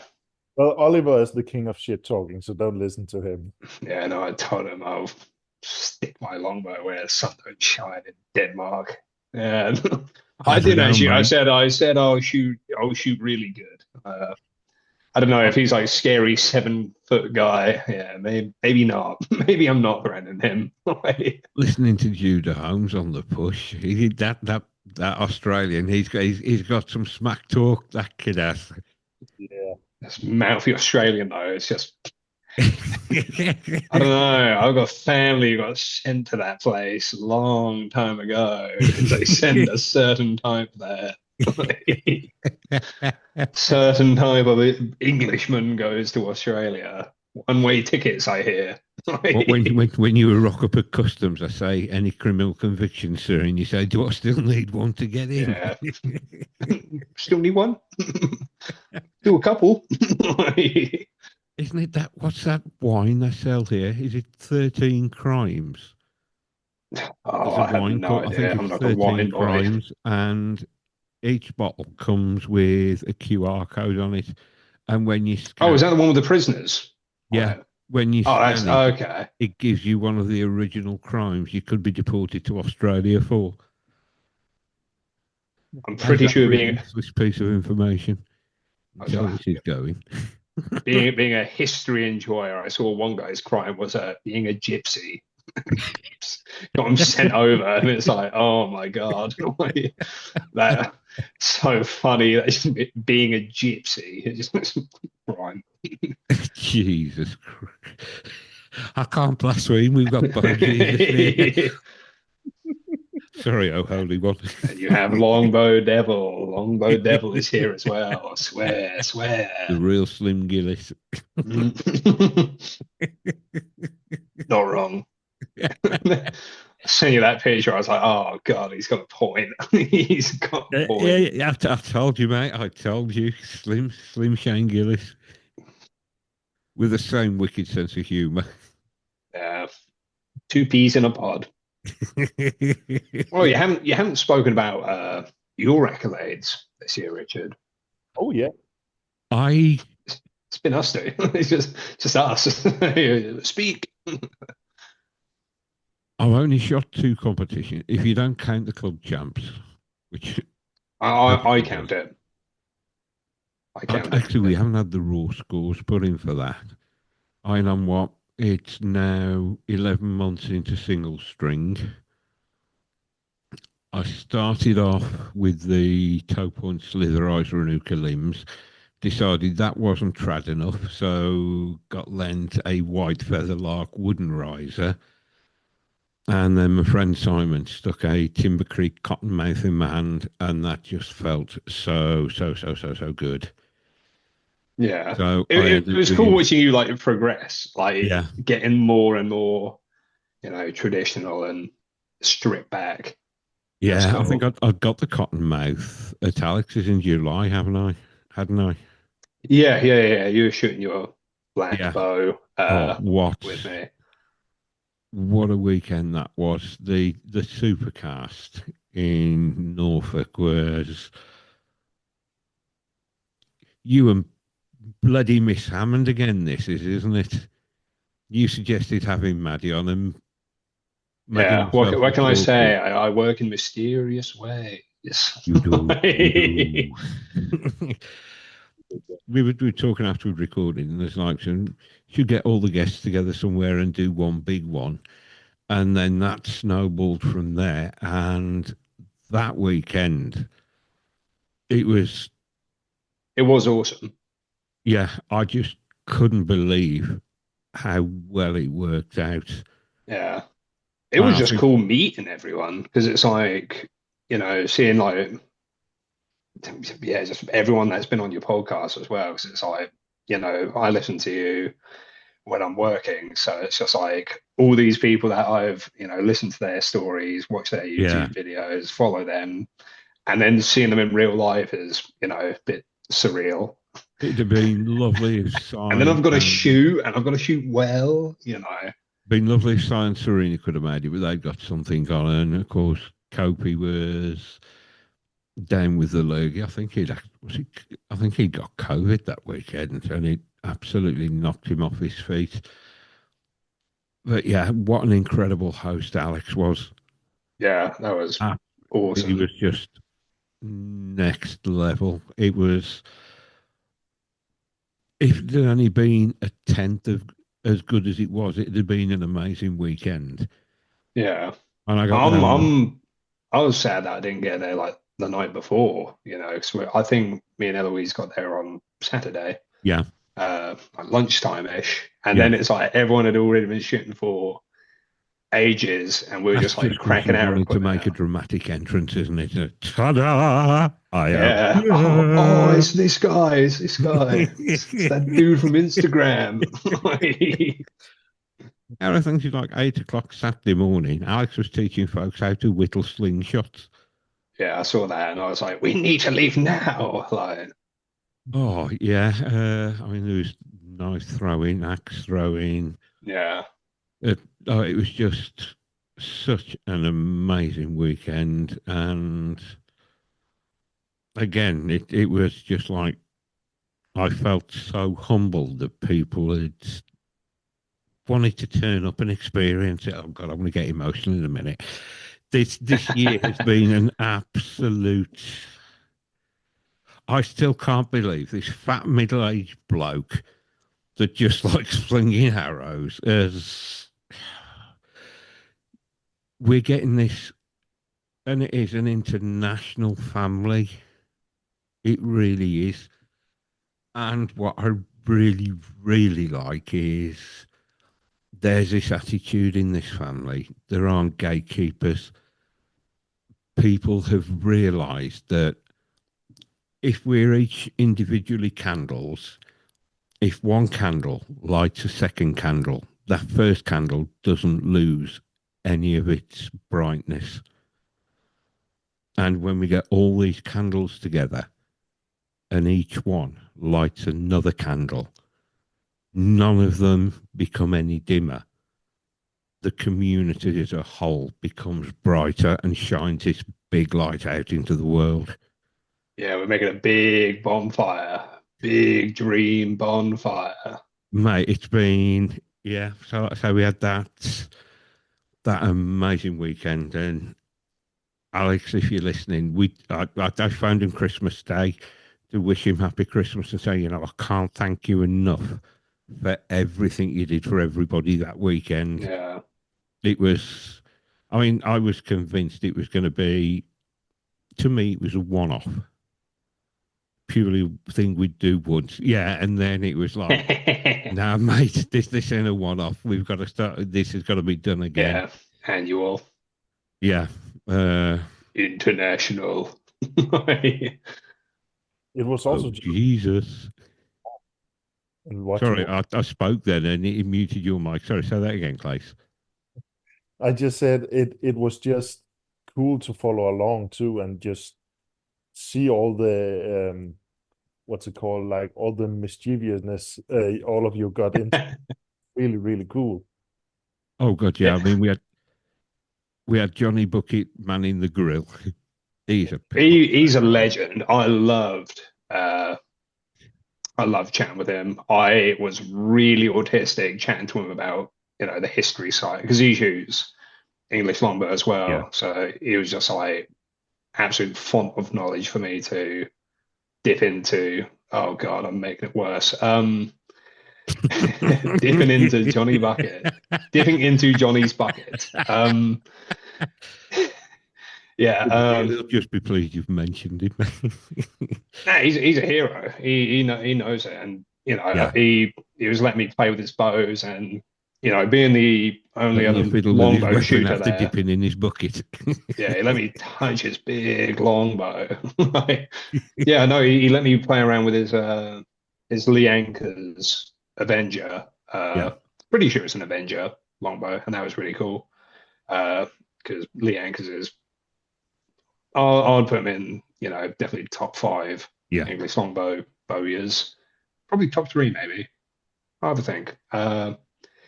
But yeah, getting to pull his one back, and You I have a think think, that I'll one have a was drink. around 70. I think it was like 75 pounds. That one was quite tasty, Yeah. pulling back because it didn't feel that heavy. Uh, I did not get very far with his 117 Joe Gibbs. I think Oh, I that got that. I think I got that to my face. So I don't know what that'd be right. like I've got something to tell you about that bow. as it exploded. Is it? Turns out it's not actually £117. Oh It's no. 133. Okay, maybe I pulled more than I thought. Maybe it was more than 100. Yeah, Who they put it on the knows? bow scales at the club because he's got a 108 pound flat bow. And he was thinking, Christ, this is a bit And heavy. he could get on top of the 108. He said he'd never truly managed, felt as though he got on top of Yeah, 117.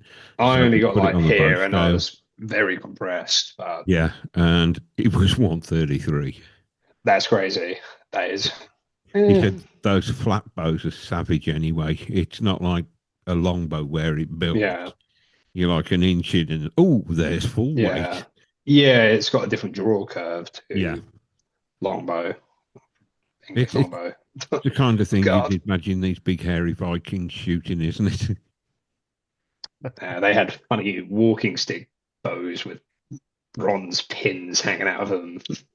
Funny Yeah, knots. that was in that time, man. Hmm? Like many of the Viking bows even had side notches, like they only had one knock in the Yeah, yeah, super cool bows in general. Of course, it's Danish bows, so it's a given, but yeah. I don't know, we went on about Danish things. We discovered Danish pastries weren't invented by the Danish, they were invented by the Austrians. yeah, there are many weird things too in Denmark, like called Danish. Like sparkling water is called dansk vand, Danish water. I What do don't you know. call Danish oil? Oh yeah, Danish oil. Lube. I have no idea if that is Danish. Yeah, yeah, Danish loo. Yeah, you would like to know, wouldn't you? And I also discovered a cheese Danish. It's called Wiener bread. Yeah, cock bread. Yeah, I know wienerbrød, but what, a cheese Danish? Yeah. I have never heard that before. This is, of course, according to Wikipedia, and we all know there are lots of people that go on Wikipedia and like to change things just 100% to, accurate. yeah, yeah. Only accuracy. I changed Keir Starmer's entry to say he doesn't like Ukrainian rent boys. Oh God. Oh God. There we go. That's the MI6 recording just started. I'm going to prison now. Again. Yeah, again. I'm going to Australia. Yeah. What was your favorite thing of Supercast Weekend Rage? Mate, just it's hard to pick one thing, but it was putting everybody together and just seeing the love that was there. Yeah. You know, I was genuinely gobsmacked. People wanted to come and do it. Yeah. And like Yeah. I No, say, it was cool. Alex, what an incredible host. You know what? I'm in the show notes to this. I am going to link his page. He's changed it from hybrid archery now to hybrid shooting sports. Yeah. Yeah. Yeah. Of course, he runs regular airgun sessions now, Yeah. regular slingshot sessions. Just marksmanship stuff. He actually featured in Slingshot World magazine. Oh, that's cool. They That's got in cool. touch with him and said, "Can we come and do a feature on your place?" That's awesome. But the guy is Yeah. such an insanely hard worker. Like Yeah. he's got a full-time job, plus he runs everything he does with hybrid target sports. You know, it's not just what he does there, it's all the background work you don't see, the maintenance and things going on like Yeah. that. The guy, he just works ridiculously hard. And Yeah. it's, I've He said was it, so sweet as well. he What a is, nice man. Oh, yeah, he was so, he just genuinely let awesome. me into his home. Yeah. Just started showing me all this cool stuff. I was just like, okay, Oh, mate, nice. he studies with the Oh, boys. It's the it's like final thing, Sherlock really. Holmes kind of. Yeah. It's Claes. It's crazy. It's like archery museum. It's got like it's sort of like a Sherlock Holmes like hunting lodge kind of vibe. is so cool. Well, I can't remember. The house has been there since either the 17th or the 18th century. Oh, that's awesome. He's got a yew tree out the back, this Yeah, huge yew tree, and me they've and Johnny estimated it to falling be about over it. 900 years old. Yeah, his little, I say little, his giant garden and everything Yeah, they had laid out for it was crazy as well. Just being able to like go from like a little like campsite bit to shooting on the other side of the garden, it was just like that was insane. So cool. yeah. Then of course it's access to his 3D range. Didn't Eloise try compound there as well She did compound in the indoor bit. in the indoor range? Yeah, Yeah, and that was cool. I shot a little bit in there when it was getting too hot. yeah. And that Oh, was it just was fun, hot, just wasn't it? It plinking. was lovely. Yeah, I mean, we're all so red, like, just so red. We're all just like, looking back at the pictures now, it's just like I'm a different color. Like, Yeah, and like, your other half, Lee, on the podcast, I needed to answer Mother Nature's call. And it's like, yeah, Eloise, grab this mic, you carry on. Mate, what a natural on the mic. When I yeah, came no, she back, did I didn't bother proper jumping well. back in because she had got such an amazing flow of conversation going. I Yeah, just sat back and enjoyed it listening. but that was another thing. It was like the fact that we were all just like sort of like tagging in and out and just Yeah, handing the mic off to someone else, and it was a really cool format for a big chat as well. yeah. That was fun. Well, Yeah, that's what I wanted to do. I didn't just want to have certain people. I wanted everybody to be able to come in, yeah, come yeah, out, yeah, pop yeah. in, drop. Let's just, if you got something to say, grab a mic and say it. Yeah, no, it was awesome. My favorite part was shooting with you and Maddie. That was awesome. Yeah, that was Uh, really good fun. that was that was one of the most like nervous shootings as well, because it's like trying to live up to that Yeah. expectation I have set, you know. And why don't you tell the story, Richard? How you shot Maddie's arrow in half?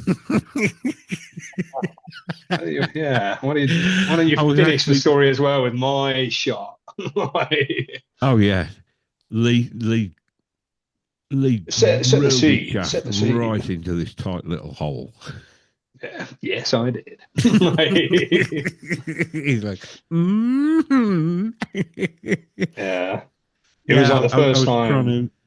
I was trying to go an inch to the side of Maddie's arrow, and it'll just Well, we had this little rabbit target, yeah. Klaes, and God, how far was it? Like 10 It's only meters or about something?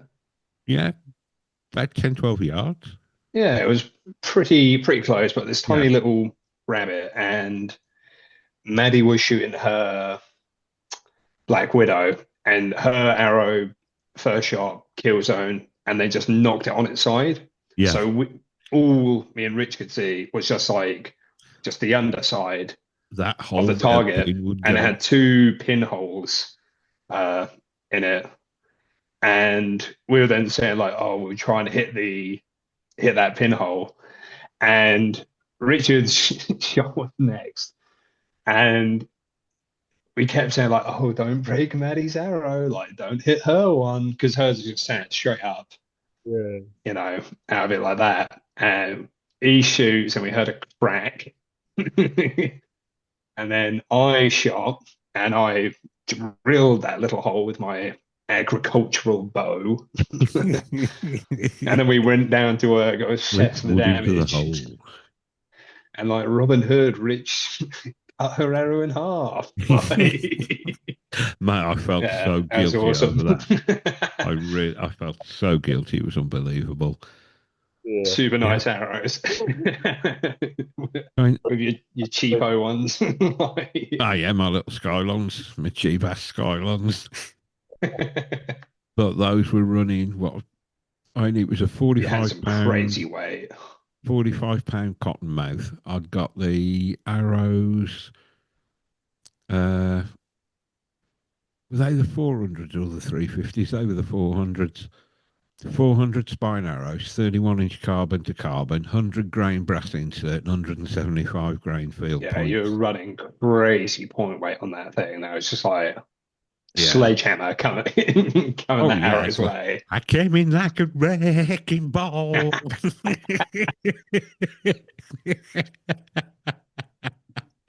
Yeah, no, it was no, it was awesome. It was awesome Yeah. The shooting with aerial everyone. archer, the. Dude, that was hard.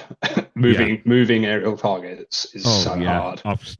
We've tried that aerial, but Alex had got them on the rabbit pattern, hadn't he, where they fly out Yeah, into a. Is it Laporte, the name of the clay trap? This big clay trap that shoots big foam discs. You can either send them up in the air or bounce them down. And I think there was yeah. only you, Maddie, and Carl Bowles actually I think we managed were to the hit ones him, who hit wasn't there? it. Yeah. I I managed to mean, go under one as it bounced. but I was doing it for ages. I got like one hit out of like 50 arrows or something. It's so crazy. Like it is mega hard, especially with like a little, what was it? I think it was just like the 22-pound Roland snake Yeah, trainer bows. snake bows. So they're just tiny little starter recurves. So it was just like, plopping them out, but trying to get that arc to line up with very fast moving target was, yeah, a bit of a challenge. But I don't know. Done any moving targets, Klaes, apart from animals? Yeah, I have shot some aerial targets. And yeah, it's fucking hard. Yeah, it is so difficult, man. So I'm stellar when the target is standing still, But as soon as it starts like moving a bit, I was just like, "Ugh." You like when you did the aerial targets, did you have a guy like throw the targets or did you have a No, we had this like Rich was Some saying, it was this massive like clay trap. for skeet shooting, they've got the machine that slings them out. I should not have been doing that. It was basically like shooting like big foam discs, but just like chucking them out that way. That way. So it was just this like it was this giant machine. It was bigger than me, like huge thing. What Uh, did it take? I reckon it take what? About 100 foam discs at a time, possibly more. Perhaps I don't know. I remember just trying to like reload them, and was Yeah, it Hot Tom or something like Muscle Tom yeah. was Tom the Tank. He was trying to Buff Tom. cram him in there. Yeah, yeah, he was trying to cram him in there. And that was just like, yeah, it's a bit of an ordeal getting it reloaded, but Yeah. good times. Good times. Oh yeah, like I say, it came out so incredibly well that weekend. It was just like, yeah, it was. I just again, I say this year has been such a complete and utter roller coaster in that nerves, expectation, fear, elation, pure unbridled terror.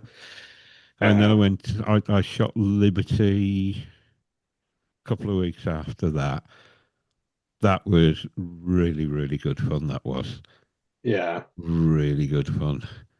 Uh, actually managed to come in third. I yeah. never even came in. Your first medal with Yeah, a single string. yeah. Yeah, I think the only reason I came in third, in all honesty, is it clashed with the Bodnik bow hunter weekend so much to Okay. the really good trad shooters were Yeah, at the bow hunter weekend.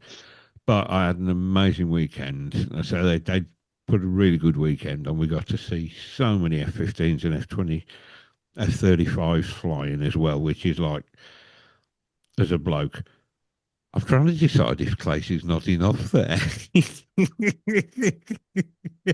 Or whether he's just saying a prayer to save my soul. yeah. It's praying. saving? I Right, you got to say that again. He suddenly Yeah, disappeared. you cut out. out a lot, Uh, but you can't hear me now. I can Okay, hear I you can hear now. you Yeah. now. Yeah. Yeah. I think if it picks up a noise from one of our mics, I'm getting this little green box going around the video feeds, and there's got to be a setting on yours somewhere that you're getting muted every time. Even I if I tap the table, it mutes you. I think so Cool. too. I've tried to say something several times, and you guys don't notice when I'm talking. Yeah. It's Three like watching. cavemen. It's like watching one of those Chinese movies where they go, Yeah, yeah, yeah. I just gotta sit here like, Yeah, no problem at all. It's really, really fun to be here. Um, sorry, what was your question again, Rich? what did I say, Lee? I've had some of this. oh my God. Three cavemen trying to understand technology. I don't know. You talk about like fucking planes or some shit at Liberty. Liberty and the planes. Oh man, I love the planes at Liberty. It's just like the ultimate big boys' toys, aren't they? Fighter jets. Yeah, it was a really good, really good weekend though. Enjoyed it so much. And like I say, I think the only reason I came third was all the best were down at the Bodnik bow hunter shoot. Hey, do yourself a service. Hmm. No way. You just kicked ass that day. I was going to be quite rude. I was going to say, have you won with compound much? Or is this like, Uh, I never shoot many open shoots. I've never been a competition shooter. okay, Got into 3D archery because I the came across hunting element? bow hunting, yeah, Yeah.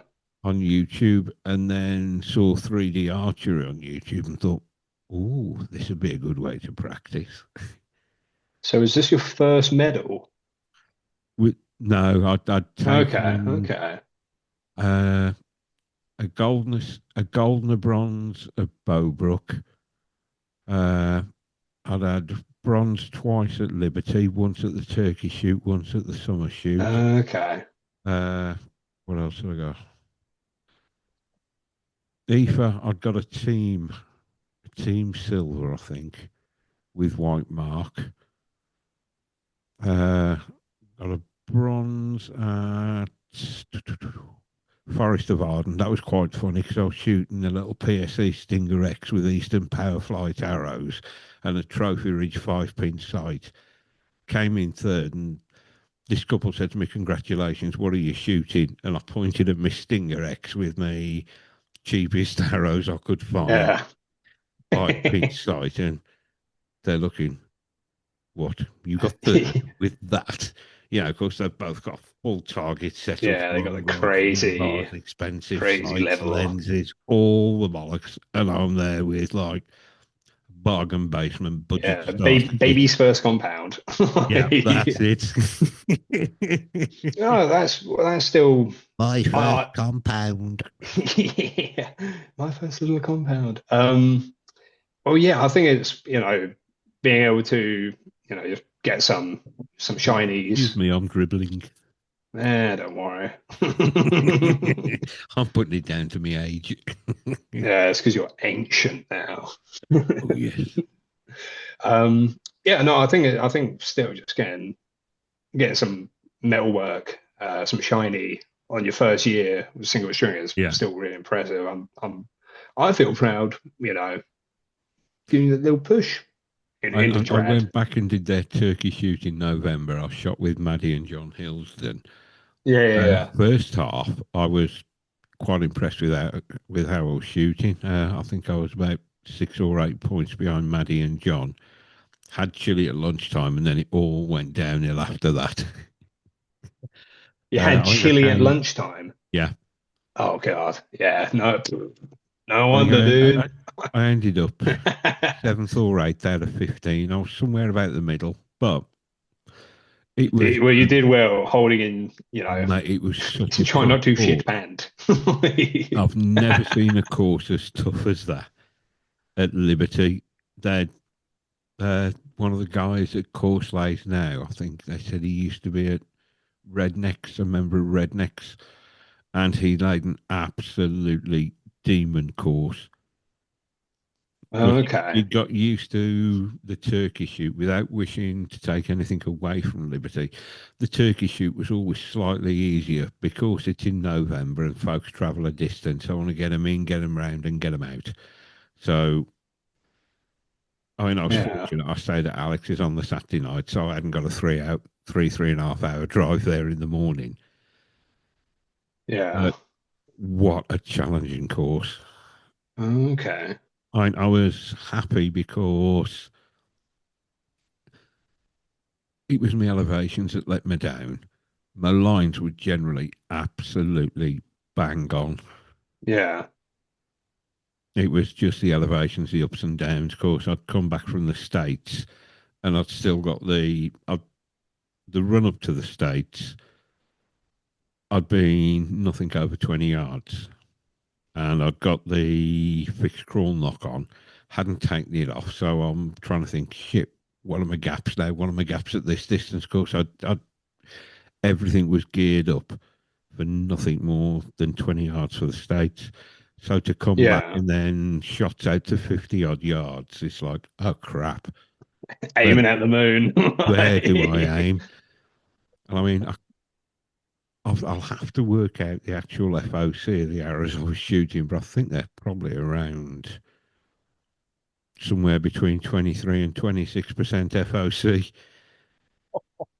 So shooting 50 Jesus yards with Christ. that, they track like lasers. Oh shit, you're not supposed to do that. You get Yeah. like you I'm not the only get in one. trouble. Club. 40. They track like lasers, but when they start to run out of speed, you'd expect, let me see if I can get it, an arrow to come up and then slightly steeper down, but still coming quite flat. These would come along and it'd be like something Drop. out the road. One of those go, dunk. Yeah, just dropping out of the air. Yeah, they go like a lemming off a cliff. Okay. Yeah. What Clash, what's like what do you think hard courses? What do you think the hardest course you've experienced? Apart from Europeans this year just being like frozen tundra in a car park. Yeah, but Like, that's like a battleground for Klaes, that is. That's his natural habitat. Unfair oh no, advantage. it's got home advantage. Snow. But like we don't get a lot of snow here, especially not in the southern part of Denmark where I live. Like right now we have a lot of snow, but normally it's only like every 3 years we get snow, and it's Yeah. like then five, like maximum 5 centimeters or something like that. Except for 1 year we got almost 30 centimeters. That was wild. But like we don't get a lot of snow, but that's beside the point. The hardest course I have ever shot was not at a world or European championship. Okay. They are actually quite they are not easy, but they are not difficult either. The courses I have shot, they are what makes them difficult is the pressure. Uh, Okay. Especially for me, what makes them difficult is like you really try not to make any mistakes. Yeah. And also like there's the language barrier. There are a lot of people who don't speak any English. Okay. Lazy buggers. Yeah, but Cowards.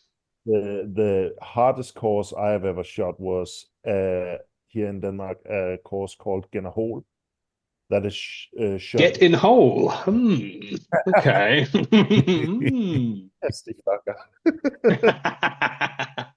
Hmm. Genner HL. Okay. And it's shot in Jylland. It's a 2-day course, and it is like you're walking something like 70 like stories, or what's it called, Wow. like it's crazy. And Okay. yeah, it's like the start of spring, and it's always like raining cats and dogs there. Yeah. They set up the course like really crazy, so like you expect to shoot like, and like if your average score is like an 8 or something like that, you will expect to shoot something like 6.5 or 7. It's so difficult. Wow. Last year when we shot there was a guy who almost broke his neck. Like we had a steep 30-meter downhill shot. Yeah. Okay. It was horrible, and they only had like a like very, very thin little rope, and you were supposed to zigzag down the hill like in an angle Oh, yeah.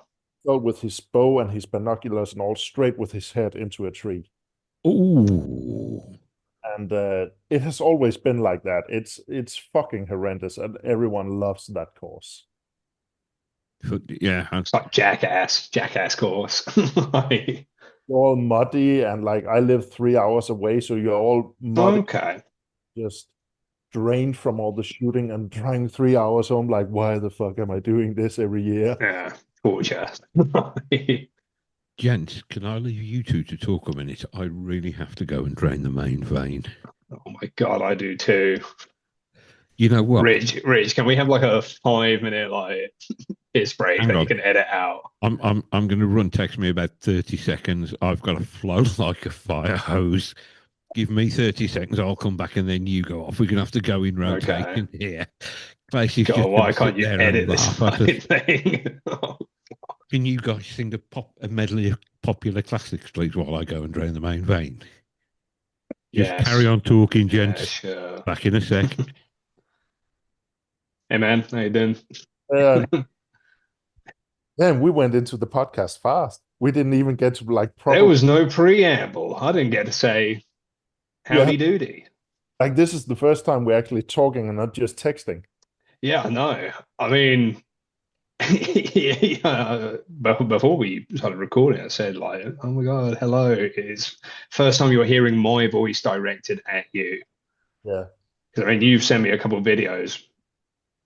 yeah, Like, yeah, but I yeah. think too that like these headphones are horrible. Like I can hear you guys very faintly in my right ear. Like it's not even working in the left. So like I'm getting maybe 70% of the conversation. Oh my God, I will speak louder.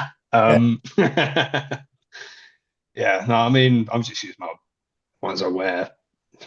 Wherever. It's just my usual headphones, and it's quite nice. I can hear you loud and clear, so it's not been too bad. I'll have to get something better. But Yeah, I've not seen Wyatt's in years, dude.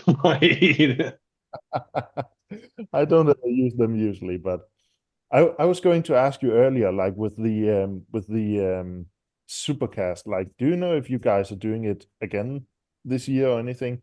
I mean, we've got nothing set in stone, but I don't know. Maybe ask Richard about that while I go piss. Yeah. Rich, my boy. Yes, sir. Yes, oh holy father. Right, I've just made more. I've just made room for more of this. No, I was just asking Lee, like with the Supercast, like, do you know if you're going to make it this year again? We'd like to. We need to talk to you about that, sir. Talk to me about it. Are you Yeah. coming? We're thinking of launching an Anglo-Saxon invasion of Denmark in revenge for what happened a millennium ago. in a revenge from Lindisfarne and all. That's it. We shall bring the mead. Or you can try. You will not outdrink us. Yeah, I can't anymore. I stopped. I'd learned to drink when I was younger, under the legal age to drink, but all my friends were going in pubs, and my dad said, right, you want to go to the pub, you come with me to my local. If I catch you in any other pub without me, you're in for it. So I learned to drink with him and the pub landlord. My dad was a former police officer, former prison officer, both big drinking professions. So by the time I hit 18, I could go out and drink 18, 19 pints a night and still hold a lucid conversation. Holy shit. I don't think I've ever been drinking like anything close to that. Like I it's good joking about drinking and all that, like bring the meat and all, but like even this new year, like I had 3 beers and I was not feeling well after that. I've never No, been good at that. I find now I have to eat a substantial meal before. I don't drink a great deal anyway, but special occasions like Liberty or the Supercast, I had a few beers. Christmas, I think over Christmas I had a total of 3 of these little cans of Copperberg Yeah. because I tend not to drink anymore. Like I say, I'm having a drink tonight because I'm chatting with friends and it's always nice. But Those little Copperbergs, I had like 16 of them in 2 days. you Eloise son was of like, a- "Where did they go?" And I was like, "I don't yeah. know." Yeah, I've become an alcoholic over Christmas. Like, my tolerance just went way up. So I've been drinking loads, but yeah, now it's back to reality and back to work. So my I've tolerance is gonna drop. Yeah, well, when I discovered nightclubs all across the country, I used to tend to drive. So I went from being able to drink 18, 19 pints a night. I'd have a single pint of bitter shandy at the start of the night. Then I'd be on to Coca-Cola for the rest of the night because of driving. And that's what destroyed my teeth. You'd get home at 5, 6 o'clock in the morning and all you'd do is sleep and brush your teeth Yeah, when you got up. But you think you've been out since 8 o'clock the night before chucking 8 or 9 pints of Coca Cola down your throat, and all of a sudden you find your teeth have just dissolved. Yeah. that is scary. Mate, Like, it's that is why and I drink squash. Like, you know what? They insisted on putting warning notices, health warnings on cigarettes. It should be on sugary drinks. It yeah, really should. Absolutely destroy your teeth. should be like ciggy packets with like the gross pictures on them, just have like bad teeth on Coca-Cola. Like, Yeah. Or ever expanding waistlines. well, I only drink diet. Like, Mate, I used to work in a pub and we had a girl come in. She was ever such a nice girl, but she was struggling with her weight.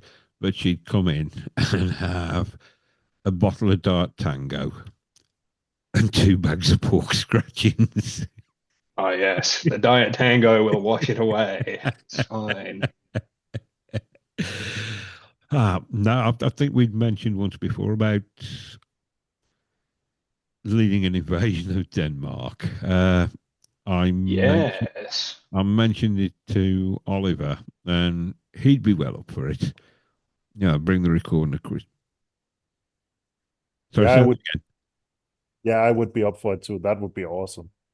Well, Yeah, you live on a, oh my God, can I remember? Finster? Close. Very. Finster. Finster. I will say with an accent, Finster Island. No, it's just Falster. Fuck. Okay. Fuck Island. I come from Fuck Island. Yeah, I mean, okay, I may have been like plotting it out on a map, but I think it's like a ferry ride and like a 3 hour drive to Copenhagen for you. Nope. No? Okay. Okay, don't listen to me. Lives on the outskirts of Copenhagen, and there's like an hour to him from me. There's like Oh my bridge. God. Oh, Yeah. you got bridges. Oh, oh my God, the Danes have bridges. Yeah. This is news. Yeah. Okay.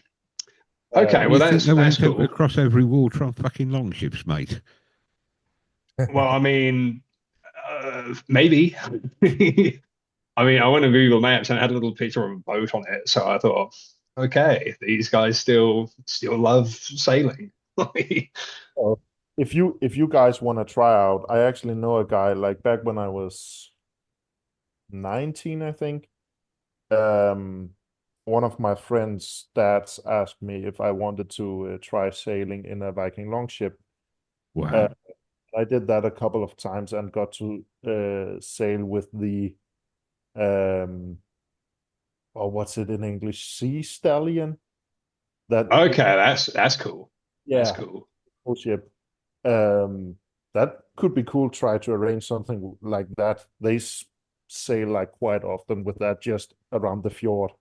Yeah, Wow. I've seen videos of people, yeah, just like in like little canals, just like going at it. So yeah, you can bang the drum, and I'll be paddling away like a madman.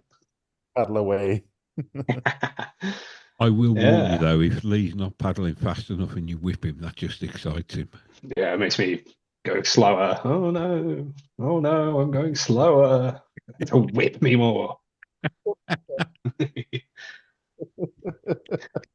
Yank on the mustache, yank on it. That's why it's become shorter. Yeah, That's why it's there's not much to shorter. grab Eloise anymore. has got a hold of it. Yeah. Pulling Oh, I mean, if we do the Anglo invasion of Denmark, I'm going to be grabbing your beard first thing. It's going to be feeling how soft it is. Yeah. No, Kind of. we did we yeah. I mean, we me and Rich were chatting about it. We saw flights over to Denmark were ridiculous. It's like £25, Great British pounds cheap, which Yeah. is less than a train ticket to London from where I live, and I live on the outskirts of London.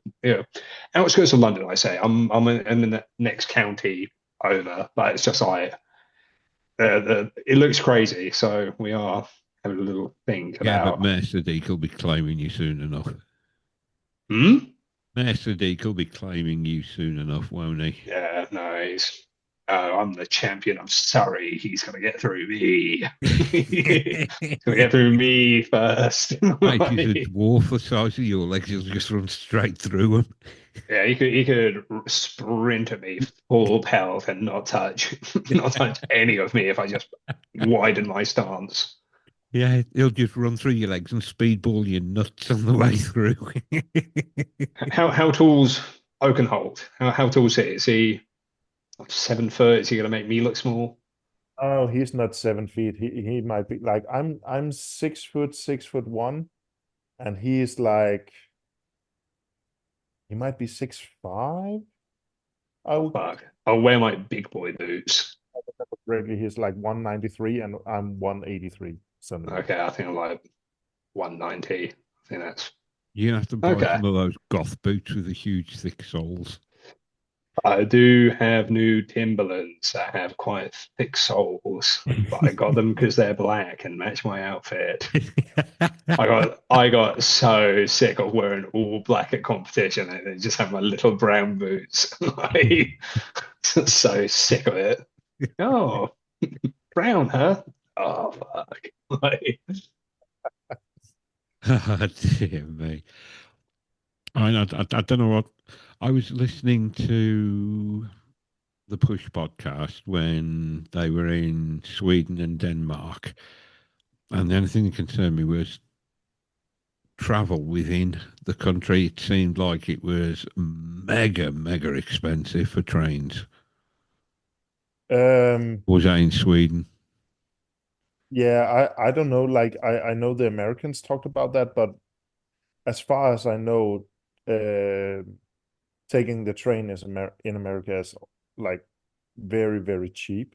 Yeah. So I don't really have anything to compare to, but like most likely we would be able to drive you guys around. Like I I was live gonna say that's why we make friends with the Danes and they have spaces in their cars. from the airport, and Oliver lives like half an hour from the airport.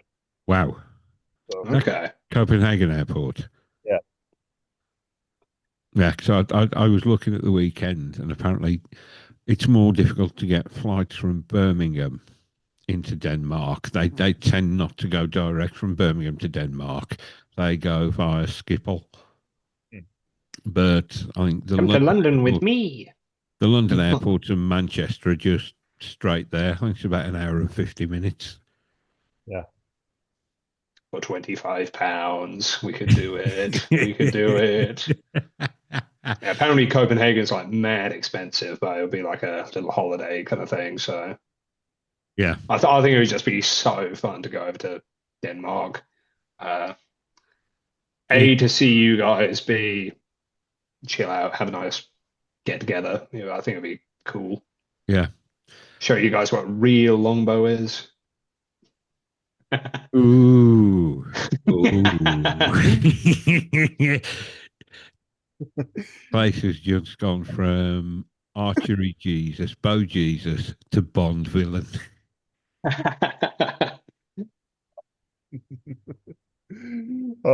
Well, if you guys decide to go over here, just my 2 cents. I would say don't stay in Copenhagen, because even for Danes that is ridiculously expensive. Yeah.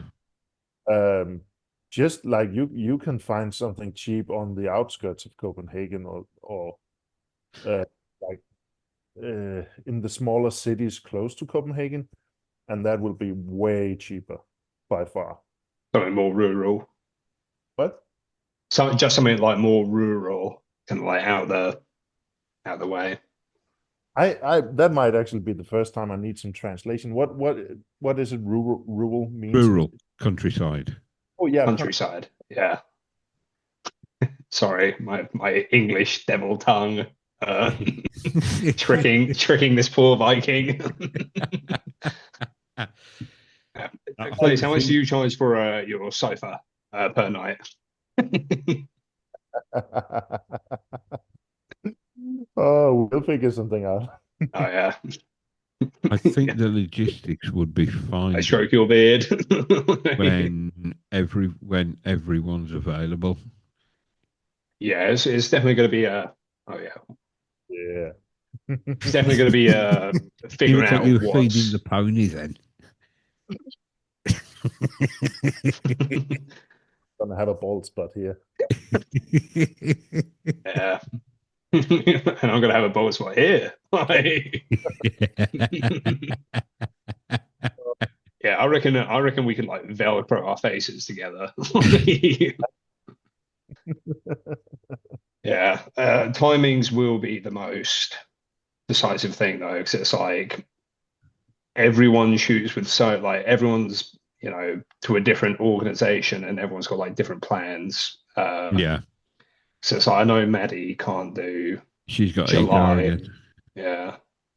Is that July? End of July, early August? That's the end of July. But then Well, end of I've July, got British 3D champs in July anyway, around that July and time. August, So we're into school holidays, aren't we? When yeah, everything goes through the roof for Brits, the price of travel just goes absolutely ridiculous.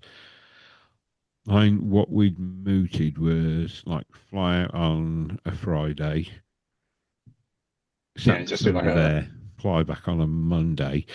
I was a little concerned about how the hell am I going to fly with the recording equipment? I mean, I don't have to take the laptop. I can just take the Rodecaster, the mics, but even that's a chunk of weight, isn't it? yeah. And the legend, the one, the only Jonathan the Bucket, is hoping to have a camper by then. Because he said if it happens, he might make a week of it just travelling around, taking lots of photographs. He takes lovely photographs. Yeah, he loves to travel. Yeah. He could take the recording gear with him. And some longbows. Because Yeah. I'm not getting this like onto a plane. Mate, ski tube. I took 2 to America. Yeah.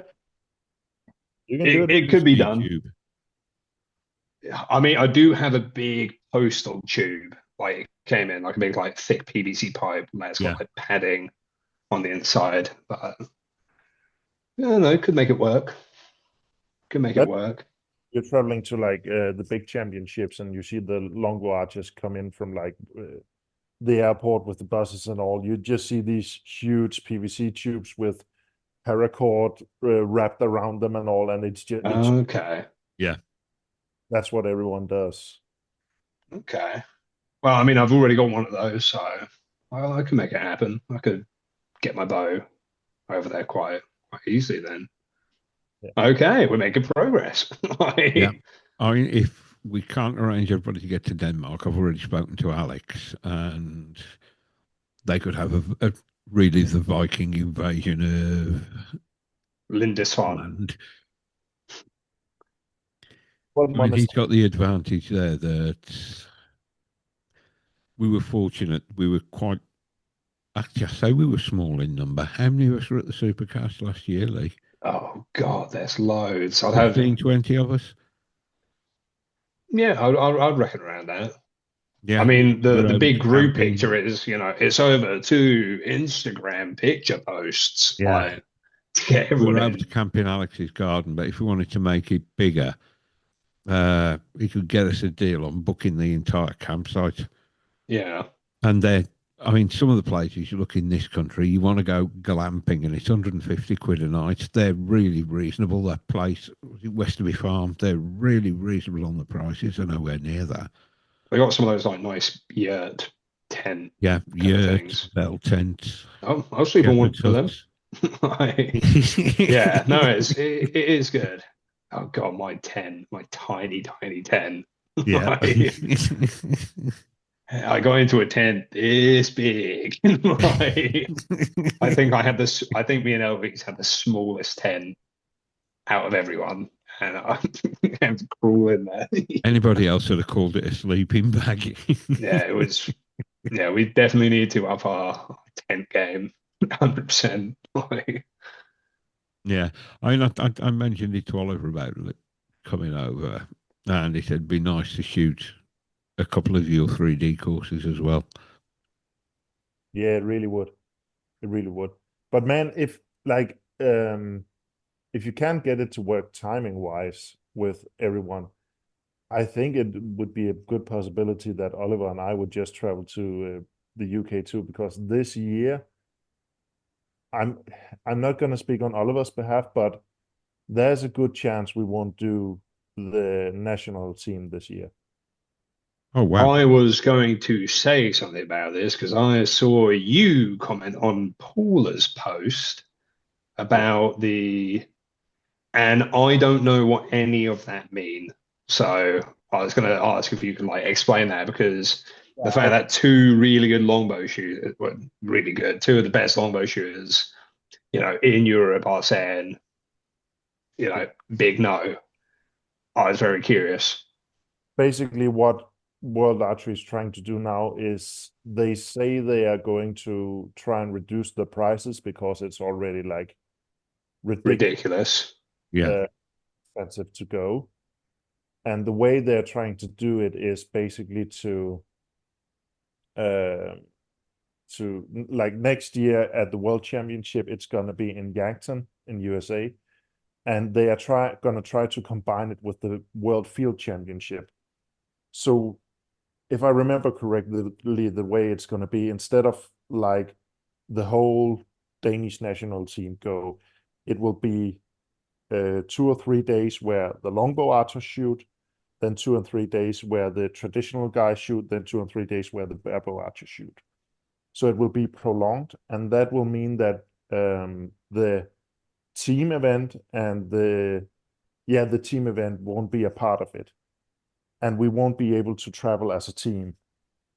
And for anyone who haven't been on one of these trips, at least for the Danish team, that is like the biggest part of going, is being able to. Yeah, it's just that like experience of going as a team and Like, I would go even if I like weren't able to perform really well at these competitions. If I were one of those guys who were just good enough to be able to get on the team, yeah, I would go, because you get to meet people in another way. Like,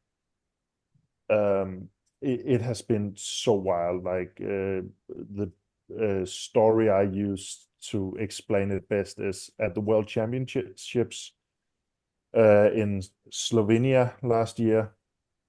I was under a lot of pressure. Like, I did really well in the qualifications and all that, and I was not prepared. It was the first time I had traveled with internationally.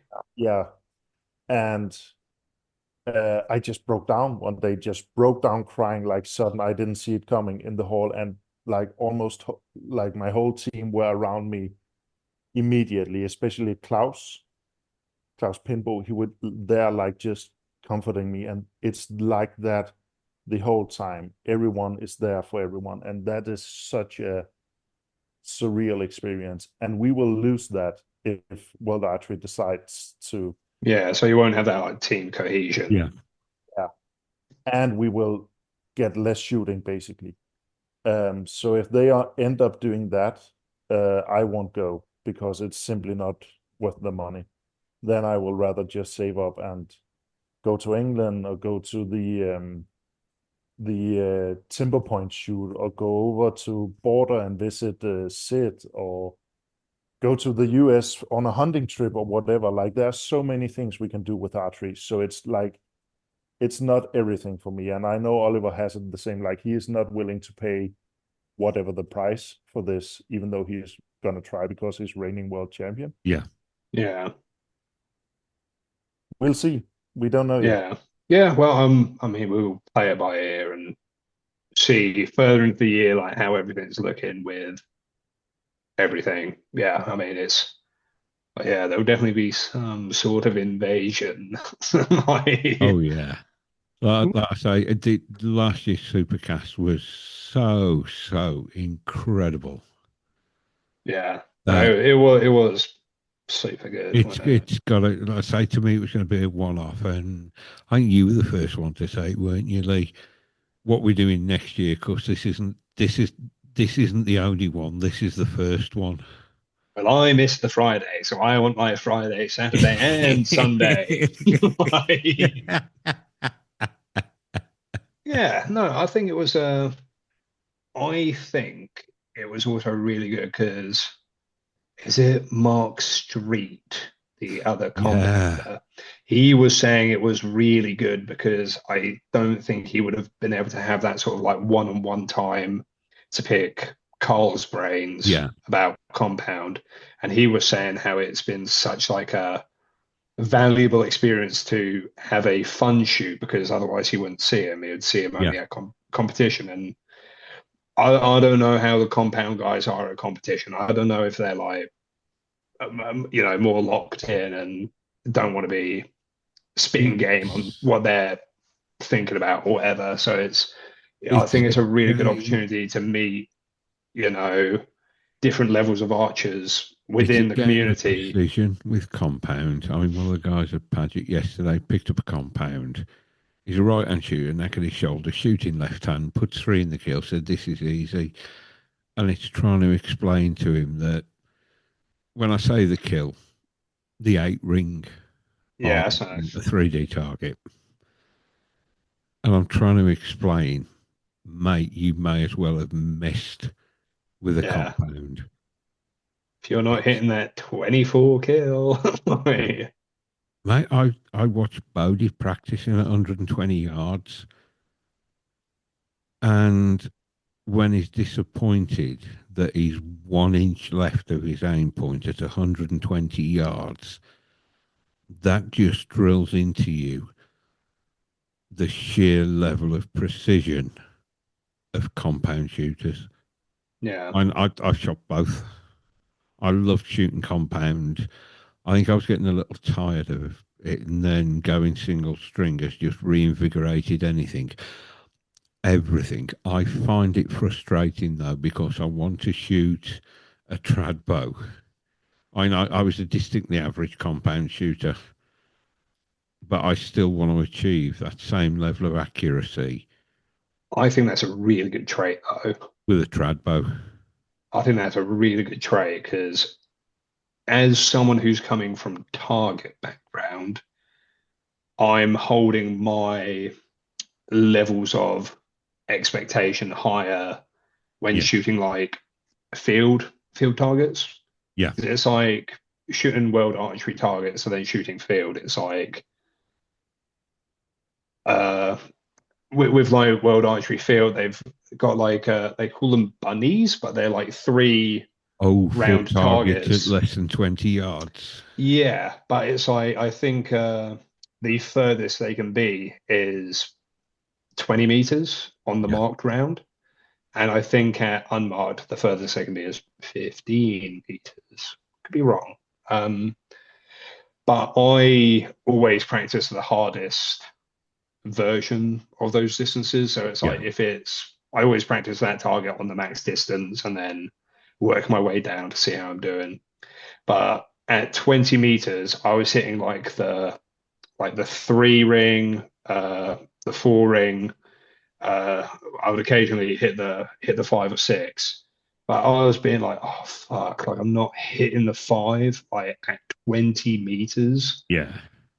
And then it's like speaking to other longbowmen doing the same thing. They're happy to get 3 scoring arrows in general at 15 meters. And I was sort of just scratching my head at that because I'm just like, why would you be happy with that at 15 Because when I'm mediocrity getting, and then becomes I'm acceptable. getting, well, I mean, I don't want to say I've noticed that with English longbow, but there is, if people are doing it as more like hobby Yeah. style, they're very much like, oh, of course I'm not going to hit it every time. Like, it's a stick and string. Like, how am I going to be accurate with it? But then I can do some pretty crazy things with it, and I've Work done harder. some. Well, yeah, I mean, and it's good to see a lot of like my main competition for this year, upping Your their hit list. training. I do have a hit list. Klaes, you got one of them? Yeah. I've Give I've us got a one of list them. of I think I've got about 7 names on there, but it's the who I deem top competition for English longbow. Uh, and I tick them off when I just get a better score than them. Yeah. So I I do have a hit list. I don't really use it because I had a weird experience with it at the European Championships. Like I had a clear hit list, like okay, towards Robin Gade, Enzo Lazzaroni, yeah, all yeah, yeah, all the big dogs. um, in qualifications. I beat everyone. Also Yeah. Oh, clean list. great, and I got to shoot against a lot of them in the finals and in Yeah, what is that semi-final? The final that decided if I were going to a bronze or a gold medal match. yeah, yeah, yeah. Shooting against Enzo, and Enzo is a beast from Italy. Like he is un So Italian. extremely Italian. Like and one of the nicest guys. Yeah, like literally like when he's talking like and break and when like he has the coolest shooting style. When he's shooting, he stands and just draws with like the crappiest form you can see, shoots, and he is like hitting it every time. And his hands goes around and down to his hip, and he just stands like, and if he's unsatisfied with his shots, he stands like throws hands and all. But Yeah. no matter what, like just funny observations. But I beat Enzo in in the match I had against him, and he was like one of the guys I wanted to beat. Um, and when I finally beat him, I didn't feel like it did anything for me. I didn't feel like Okay. feel Wow. like satisfaction, like oh, I finally got him or anything. I was really happy with my shooting. My shooting was outstanding. I almost shot a 10 average.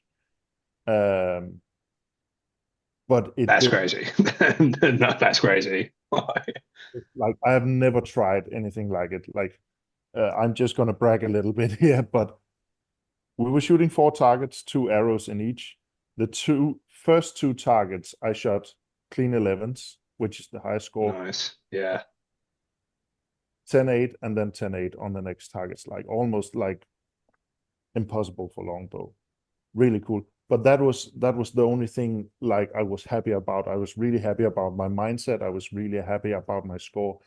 It didn't do anything for me that I had beat Enzo, except that I like conquered myself and went on.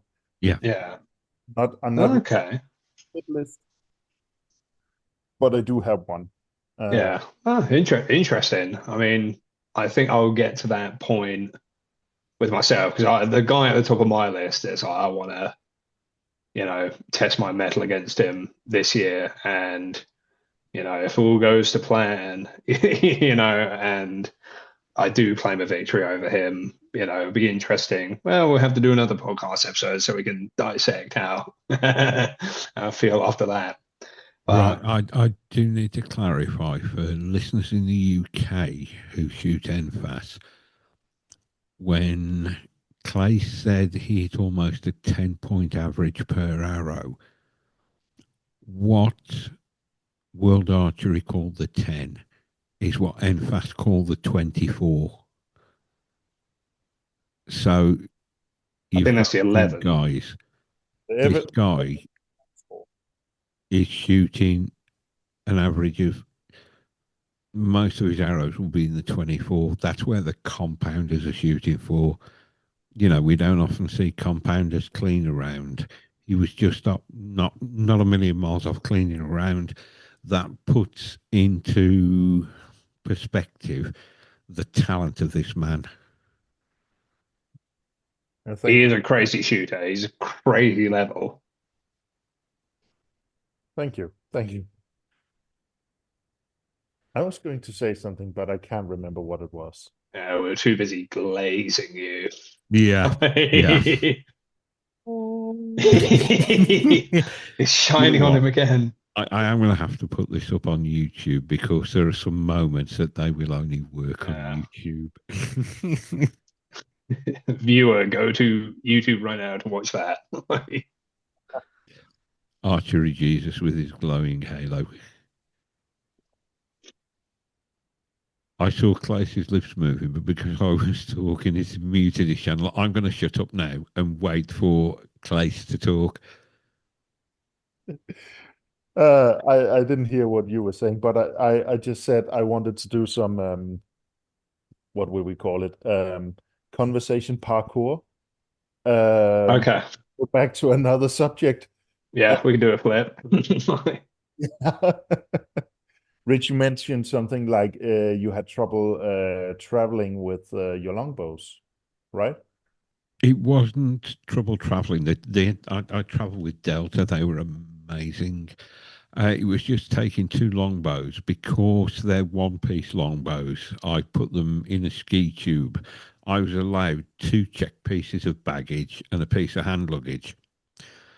I didn't realise hand luggage is separate from your carry-on bag because I'd never really travelled before with anything like that.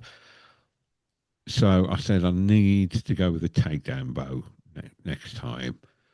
I'd looked at custom bows and having hunted, mate, I am addicted. It is. Oh, how in touch does it put you with nature?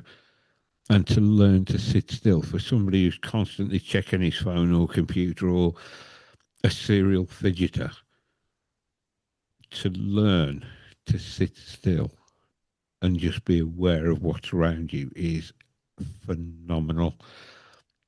So I'd looked at custom bows, but it'd take me 12 months to save up for one, and then it's a 12-month waiting list. Andersen, yeah? I have a hack for you there. So that was what my point was. If you want to shoot a hybrid bow and you don't want to spend too much money on them, but get a really, really good performing bow, buy yourself something like a white feather lark or whatever ILF riser you like, and get the Bosen ILF longbow limbs. It's strange you should mention that. In the last couple of days, I've been looking at those bosun limbs, and they have said the lark I can't remember whether it's a slightly steeper, a more vertical or less vertical limb pad angle that makes it natural for longbow limbs. Steeper. Rich, if you want, I can lend you my DAS longbow limbs. I think they're £40 at 28. Are they ILF? Yeah. They're what I used for my Black Wolf back in the day. Oh wow. I mean the bosun ones aren't expensive, and is it what's the YouTube channel? Is it Woodsman's Finest? Yeah. He He's done some raves tests. about them. Yeah, I'd actually started looking at those. they do Uh, look nice because they got a nice carbon on them as well, well. Which is why I was looking at them. what's really weird about the DAS ones, it's I can't remember the guy's first name. Somebody Gow came up on a suggested friends list on Facebook today. EAO. Yeah, and the only reason Gow piqued my interest is one of my old customers was named Gow. Ah, Okay. And I thought, but yeah, they did look interesting. I say I'm back shooting the toe point riser at the moment with the Uka Gobi limbs. But frick, after shooting the cottonmouth, the point on this thing has got to be well over 60 yards. Because at a 42-yard target we've got at the club, my point on, even with a 31-inch arrow, is about a foot below the target Yeah. to get into him. But yeah, I'd say those bosun limbs, I'd seriously looked at them. yeah. I've shot with them and they are incredible. Um, First of all, because you can get them in extra long, and you need really, really long limbs to get a good ILF longbow in my opinion. Yeah, I have also shot with the DAS ones and they are great, but the Bosen ones outperform them in speed. I was But going to say, I think the DAS ones are just they're fiberglass laminated bamboo. I think it's got a dual bamboo core. I don't know if it's action bamboo where it's like been more compressed or what kind of bamboo it is, but yeah, I think the Boson ones have a slimmer profile. They've definitely got a slimmer profile on the tips as well. But they've also got like, is it actual carbon fiber or is it just carbon fiber print? it's actual foam and carbon fiber. Okay, well, yeah. yeah, they will be quicker and cheaper.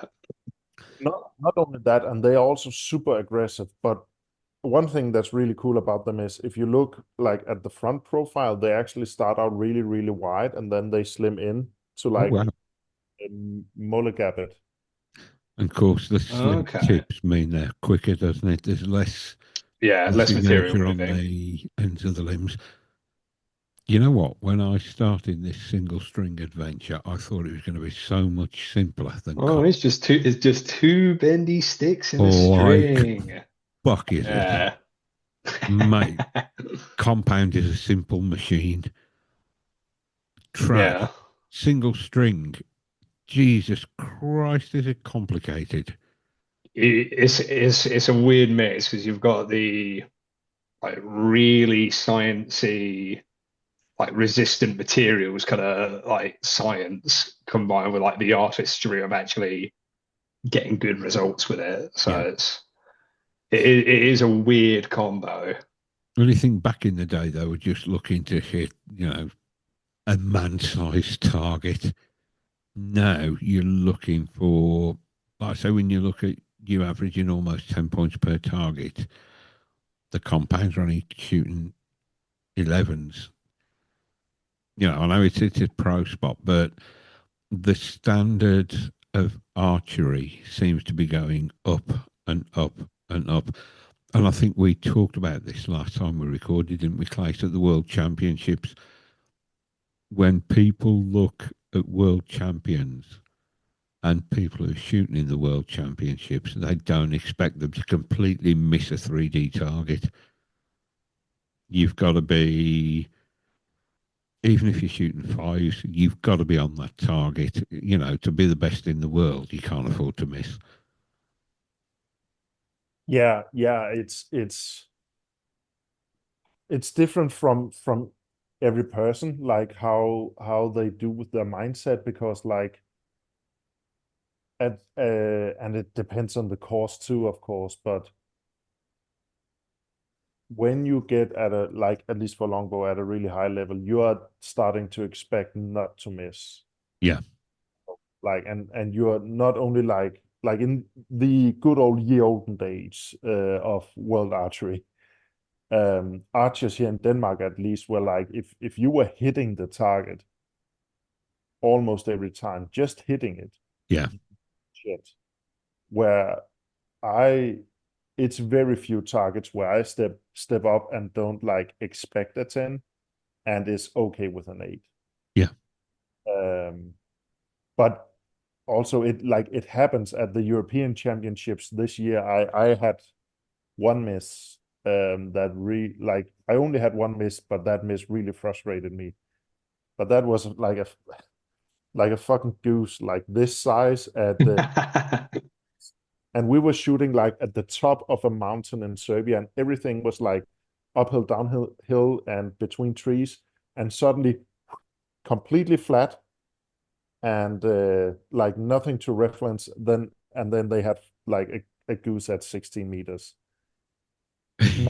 That was a horrible target to shoot at, but it do happen. It happens, and it does at every level.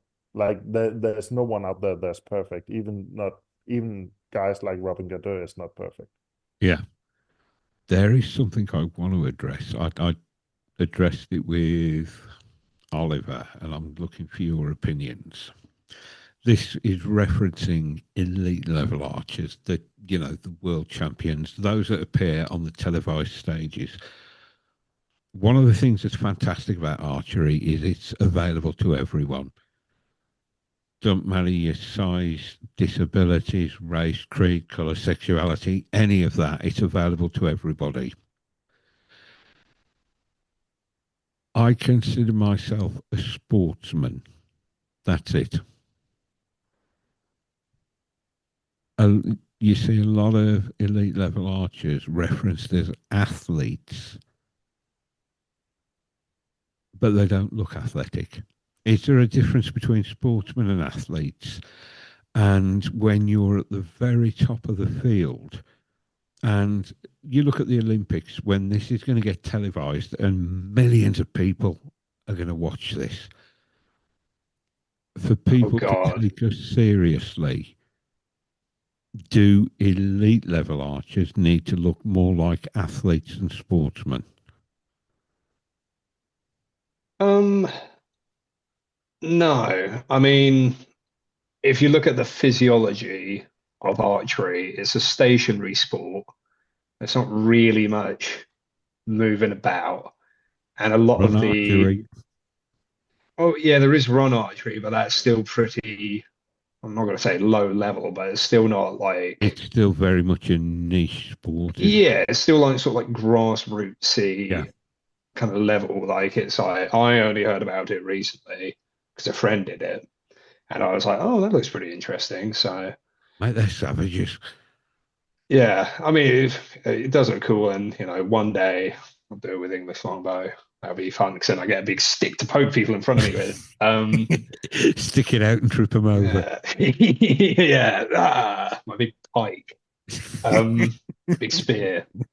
But no, I don't think what you look like physically has got anything to do with archery. It's one of those I beautiful sports where you look at the armless archer, it's like Mate, it's have you amazing. seen the That's what I love blind about it. archers? They It's can't so see inclusive. and they're shooting.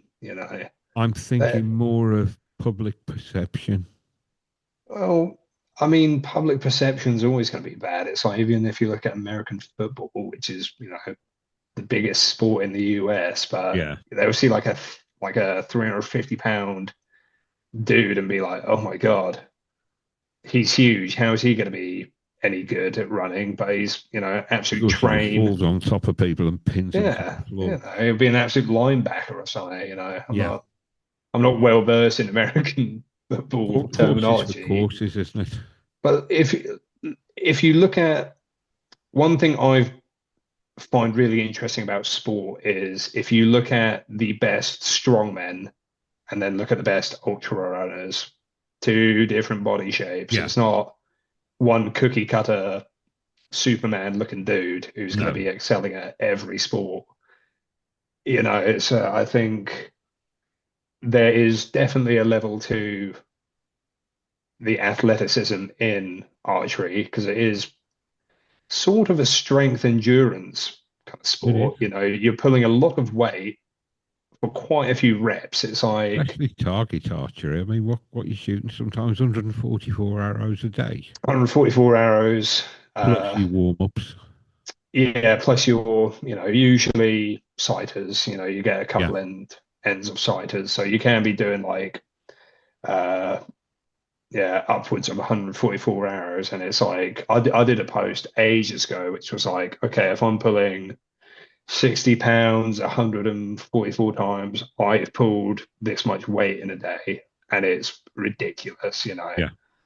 It's like, it's not the fact that I'm also, bear in mind, it's not the fact that I'm pulling that weight 144 times in a row. It's like I'm doing that with fine motor controls Yeah, to hit something absolute this precision. big at 70 meters. Yeah, So it's a strength sport where you've got to be precise, yeah. and even if you pull in less poundage, it's like it's still endurance, because it's like you're still holding I up a mean, heavy I bow as think well. target archery, I mean, NFAS is generally don't see more than 40 targets, and if you're good, you only shoot 40 arrows. But target archery, like we see at the Olympics, it's a freaking endurance sport. Yeah. Oh, I mean, going a personal anecdote now. It's like I'm from a target background. Yeah, I'm used to standing on a line and shooting really far away and doing, you know, laps back and forth to the target. And now that I'm switching over to field and 3D, where I'm going to be, hiking through the woods, it's yeah, like I'm in good shape now. I work a labor job, so I'm constantly using my body, but I've taken up running because I want my cardio to be better for competition. yeah, Because it's like, even though I didn't have any struggle going through, my county field championship, it was a very up and down. Uh, it was in Dorking in Surrey, and yeah, it was basically it was hosted at a school on a big hill. So a lot of the shots were just 45 degrees down and then 45 degrees up. It yeah. was some crazy terrain, and I didn't get tired on it, but I know there's going to be worse grounds in the future that I want to shoot at, and I just don't want to be caught lacking in my cardio. So I've taken up running just so I can be that little bit better. Uh, I think but that is going to give you an advantage, isn't it? If I I saw a guy mean, with a compound fall down a hill. I don't want to be that guy. I don't want it's to be that archery that guy. got me into. I'd say I'm 4.5 stone light, and I used to be thanks to archery because I realised, fuck me, I can suddenly do 10,000 steps in a day, and it's not like I'm exercising. I mean, you've seen old photos of me. I was a proper fat bastard. Yeah, I'm just a chunky bastard now. I used to be a proper fat bastard. been there, But done that. archery wasn't out of reach for me, and archery inspired me to move Yeah, more. it does. The movement suddenly became fun. It wasn't doing exercise. It was going out with your mates and having an absolute fucking whale of a time. Yeah, But I think I sometimes wonder if we want to grow this sport. I mean, this is back to the whole sponsorship thing. If they're calling us athletes, do we need to look like athletes rather than sportsmen? And man, look at we do darts need to players. grow it. 'Cause I mean, I had this conversation with Oliver, and I'm sure Klaes is the same for you and the same for anybody else, particularly if your governing body doesn't fund you. You have to raise this money. And to raise it from within the industry is increasingly difficult because we're seeing more classes, everybody can get in better, more competitive. It's then down to the manufacturer. Everybody looks to the manufacturers. Everybody wants to be a sponsored archer. It's more Yeah, strain on the manufacturers. They've got to find more money, which means they either have to sell more bows or put the price of the existing bows up because R&D and things like that aren't getting any cheaper. Do we need to look? We need, in order to get outside sponsorship. Tell me if I'm 100% wrong here, because this is just my uneducated opinion. I'm not in the position, particularly you, Klaes and Oliver, and the people like Ian who happen to self-fund. If the sport wants to bring in outside money, so some of the pressure is off manufacturers, the sport has to be much bigger, and that is by generating television audiences. And you look at darts now, Jesus, that's gone through the roof. They make it exciting. I mean, Oliver's idea about using drones, making field archery like golf. Fuck me, golf. They just walk, swing a club, and that's it. They walk again. But somehow they've captured the public imagination. And you know what? Yeah, they do get the crowds. Archery is a lot more affordable than golf. I when I was a member at White Mark, I think that was 30 quid a year to join. What does a golf club cost you to join? Thousands? Yeah, yeah. No, it is. Hang on, I can see Clace's lips moving. Me and they're going to have to be quietly. Go on, what's your thoughts on this, Clace? I mean, I've seen Oliver, his Instagram post where he's out pounding the pavements and tagging you all. Where are you? What are you doing? I think it's very, very difficult to figure out what's gonna help us on this.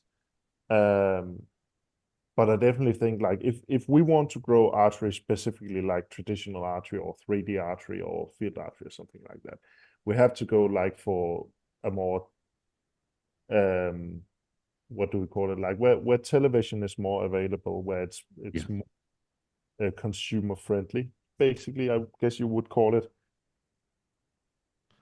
And some of Oliver's ideas are really, really good. Like I think field archery could become huge. The problem I see right now that we have to fix first is World Archery doesn't condone 3D. Like they make European and World Championships, but they're making it harder for everyone to watch. For Yeah. example, for many, many years, you have been able to watch the European and World Gold and Bronze finals in every class for 3D. Yeah. Last year at the World Championships, you had to pay for each video. Like if you wanted to see the gold final, you had to pay to be able to see that gold final. And this year, or well, last year, at the European Championships, it was filmed. I haven't seen the videos anywhere. I have looked like to see my own final. I haven't been able to find it, not even on the paid sites. Damn. So I think first of all, we need to somehow get World Archery to accept sports like 3D. And I simply don't know how we're gonna do that, because for World Archery, it's compound and recurve. Yeah. That you might be able to get them to properly accept barebow, but barebow has only just recently been accepted for some stuff like world records. Like it's only, what, 5 years ago? Longbow doesn't even have world records. So I really don't know how we're going to do this. But tackling like with your question about athletes versus, Yeah, I want to hear this. yeah. I think I'm a good example of the opposite because I am not in shape. Yeah. Since I met my girlfriend, I put on 26 kilos. Wow. I I'm think you're hot. getting close to the proper fat bastard. Me and Lee have both been there. Yeah, I'm at that stage now where like I've even talked with Lee about like how he got in shape and all, because I had a system. I was in incredible shape beforehand, and I need to find a system that works for me. And I'm just at that tipping point where like now I'm getting and now I'm grinding. Yeah. Yes. And it will help No doubt about it, especially if you're like shooting in high elevations or stuff like that. Yeah. It would, or walking around the woods, but it's not what's winning competition. Yeah, that good point. Good point. Like Let's say I was looking at it from a public perception point of view, because to bring money in to allow people to be paid to shoot. And if you look at every other sport, people are paid to do it at the elite level. We need that public perception. As we know, publicity is such a fickle thing. I love the fact that you can still be one of the greatest shooters in the world if you're overweight, or there aren't the barriers to this that there are to other sports, and it is incredibly inclusive. But darts has got over it, haven't they? You know, when I used to watch darts as a kid, these guys were 20 odd stone. I always used to joke that they hadn't used to throw from the hockey. The bellies were so big they could lean forward at 60 degrees, balance on their stomach, and they'd literally stab it into the board. Yeah, But exactly. yeah, like I say, I think it's public perception when it comes to growing the sport to get that televised interest in it. And that is these days where money comes from, TV rights. But I think we have a whole other problem we have to solve first. I definitely agree. Like if we get to, let's say we get 3D to something like the Olympic level Yeah, or Lancaster or something like that. I think to get like people to take the sport serious, we will need to see athletes yeah, agree there. But we are not even there where they are noticing us. Like if we change every 3D archer to like a person who is a serious athlete, right now that will change nothing. yeah, Um, Also, a point I will make is you are mostly right, but if you go in and look at the Olympics, there are guys who are like quite overweight, like one of the best Korean archers ever. I can't remember what his name Kim is. Woo-jin. No, no, No? not. Or is that Kislee? Is it? Ah, I can't remember. It's Kisik Lee's the coach. Kim Woo-jin is the current. yeah, but he's like the best in the world, like the guy who always competes with people, right? Yeah. It's not him. I'm thinking. Okay. There's another guy, and I simply can't remember what he's called, but he has shot a lot with Kim Woo-shin, and he is like proper overweight, has and like really strange form where like his bow hand like rocks back and forth. wow, He's like one of the best that there were at that time. Um, so I see it as like a yes and no situation. yeah. Well, look at Rio Wild when he was. I mean, he's been out and coached the Koreans. He was a big bloke, but he was shooting at the highest standard well into his 40s, whereas every other sport, I think Archery GB, I was talking to somebody who was involved at Lillishall, and they say they wouldn't take you over 20 into the Olympic program because they want to get 3 cycles out of you. And at 32, you're too old. But Rio Wild was doing this, was winning world championships with a compound well into his 40s. And as a larger gentleman, which a lot of us can relate to. Exactly.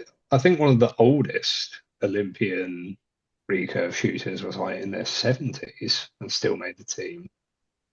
And it's like you don't see that in a lot of sports where you can get into it at Olympic level in elderly age. Yeah. I mean, was it Oliver who brought up the point where it's like you're never going to be able to televise 3D because it's depicting like animal violence or something? Of course, there are too many snowflakes and lefty libtards Yeah. around. But then it's like if you do what they did at was it the Worlds that Grizzly Jim Kent shot at where they were shooting in like a city, like a little French city or Oh, something, and yes. they had the weird animal targets. So they had like werewolves and gargoyles and oysters to try Do and make that. it more. Yeah. But then it's like the fear. My only concern was if cause, big Lord of the Rings fan here. I don't mind shooting goblins in the woods. That sounds like a great time to me. Would that then being televised make archery look a bit silly? You know, because it's so that's where like the trade-off is. Because then if you make the Yeah. targets like weird and wonderful and very cool to bow hunt on TV, then it's like, oh, this isn't a sport. They're shooting a goblin. That's not real. That's not Yeah. fun. Because one thing I encounter with people outside of archery spectating archery is when the Olympics come around, people in my work are like, oh my God, like I watch the Olympics. Where are the bows? Yeah. And looking at like an Olympic recurve, they're just like, what is going on? And the way they do the camera angles makes it look really close. So Yeah. when I'm trying to be like, no, that's 70 meters, And and so they don't realize the bullseye that, is the like, size of this, yeah. they are crazy good. The way it's filmed and the way it's presented does make it quite hard for people outside of the sport to really understand what's going on. Yeah. Especially when you don't see the qualification rounds, you see like only the best hitting nines and tens. So it's just who's going to score by 1 point or who's going to have a fluky miss and hit an eight. And the sort of stakes on there to be interesting for people outside of the sport. So I think I do like all these idea where it's like, drones and crazy Oh, camera right. That's angles and phenomenal. shooting an arrow, do funny things, in slow Well, motion I mean, towards a it target. works for golf, doesn't it? Why can't it work for archery? And like I say, archery is so much more accessible, Yeah. folks, than golf is. It would just be a case of just figuring out what sort of round is cool to watch for spectators, but then Yeah. also is a good measuring stick for archers, because otherwise you're finding a weird balance and it's just going one way or the other.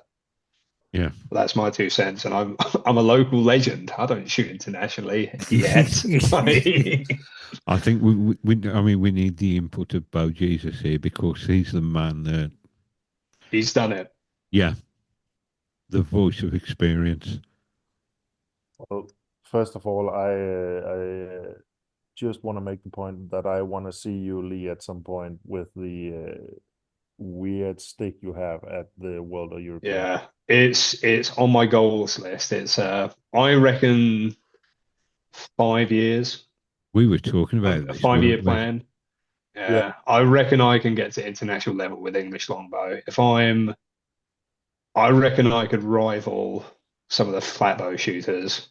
It is flatbow over here for World Archery 3D. They do have their it is different. I reckon I could with some dedication and with the amount of learning I'm doing from great people like yourselves and everyone else, it's like I reckon within 5 years I could get to that sort of level with English longbow. And it's been done before, it has been done before, so I reckon I can get to that level because I'm not even 2 years in, and I reckon I'm getting to a pretty good level with my shooting. And once I apply that to field and 3D, I reckon I can do some nasty, nasty things. You need the highest level of smack talk and piss taking to drive you, sir.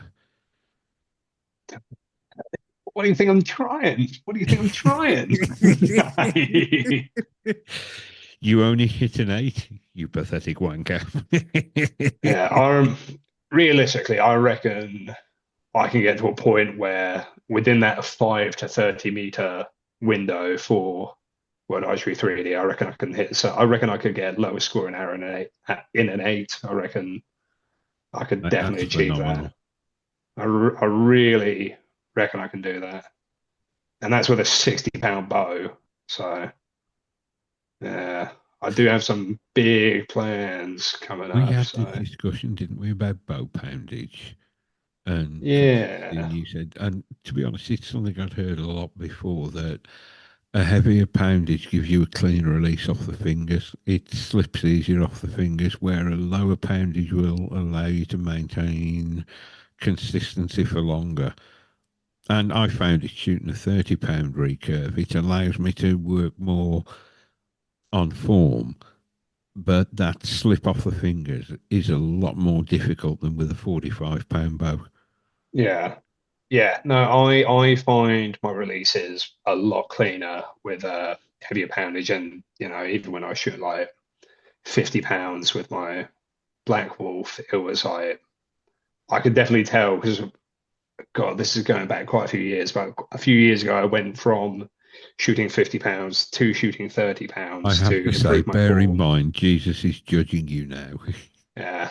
I'm either sending him to sleep or he's praying for my soul. You have a ginger tash, so you have no soul. Thank you. It's sort of brown in this light. um, but yeah, it's like when I went down to 30 pounds to concentrate on my form, it's on the form got better. But when I then built up the strength to have good form for me, on a higher poundage, I did find that the release was a lot cleaner. But Yeah, the main reason I shoot that higher poundage for target is because you know that like over time English longbows lose poundage. yeah, So because I was initially just going to be doing 90-meter, 70-meter shooting with it, I wanted enough poundage to get an arrow there without aiming at the moon, but yeah, then over time wouldn't drop poundage to the point where I'd need to get another bow. Because if I yeah, was shooting 45 pounds and then over the course of a few years it goes down to like 40 or 39, it's not going to have the power behind it to send a heavy enough arrow to withstand the wind yeah, that far accurately. So I thought if I get a 60-pound bow and my draw length over time, it will get more manageable. yeah, So it was a long play for me doing that, but I've not found an issue because I can handle that way. And in the yeah, winter, this winter I've been shooting warbow, and I've actually not enjoyed shooting warbow that much this year because it's like the other day it was like sub-zero, so I yeah, whipped out I think it's like 85 at 30 inches. I was shooting that and I was shooting warbow style, so I was coming back here and I was getting really upset with my groupings because I was going from groupings this size, to groupings this yeah. size, and I didn't like that, so I just started Tennis underdrawing ball to it. basketball.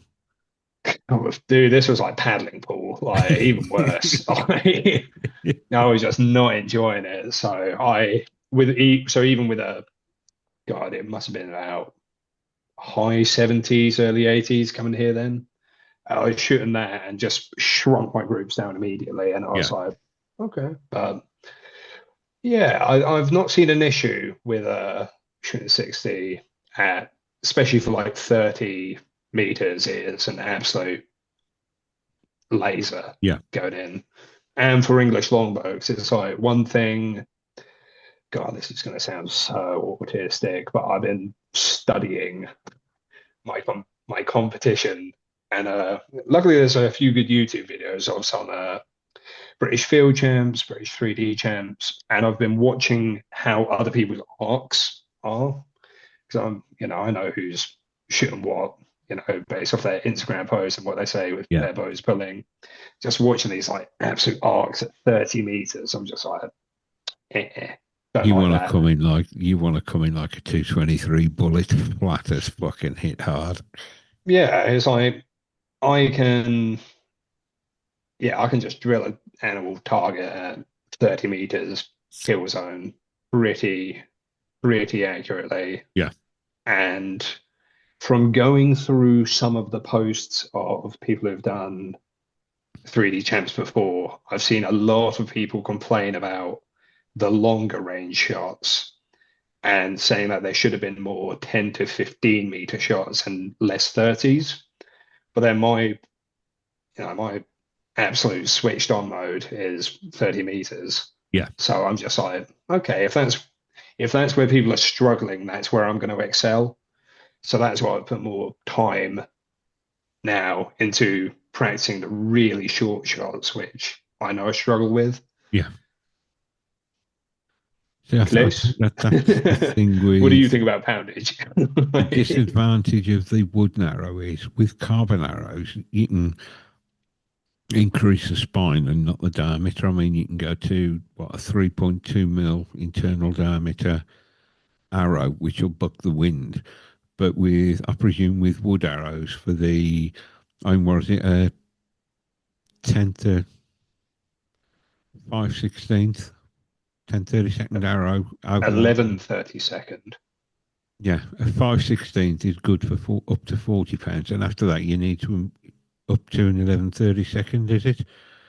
Klaes is shaking his head. We have the wooden arrow master here. This is where I am about to get schooled. Every day is a school day. I freaking love. These are 9/32 arrows that I use for target, and these are point on 70 meters. Damn, what spine are they? They are for 60 pounds, but they're also barreled, which makes their spine a bit weirder because you're meant to get them, I think it's between 10 and 15 pounds lighter. Yeah. But these are an absolute dream. This is where something else that Cody Greenwood on TradLab came in. I presume it must be for centre shot bows, where he said barreling doesn't make a difference. Parallel shoot as well as barrels. I think from what I know of TradLab's test, he was looking more at penetration between parallel, bobtailed, and barreled had like the least amount of penetration. Yeah, that's because it's got less overall mass. However, they do stabilize out the bow really quickly. Yeah, because they oscillate differently. I love being educated like this. But I'm done with barreled now that I'm stepping away from long range target, and I'm doing. I think my current arrows are 11/32 tapered down to 5/16. Yeah, and I love that. That's perfect for me, especially with a cedar. That seems to be pretty good. Port Orford cedar. No, I use yellow cedar. I don't like Port Oxford.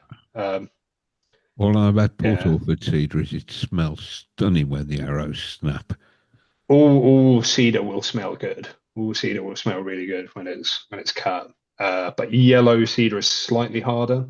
Yeah. Because I mean, the thing with, I'm pretty sure it's POC, but I'm pretty sure POC they can only harvest it in America when it's dead fall. So it means that because they can't cut it when it's green and healthy, they can only harvest it when it's dead fall. And when I was using POC, I was finding more inconsistencies with them. Don't know if that was just my supplier, but I got these yellow cedar shafts from Lee Anchors, a Heritage. Yeah.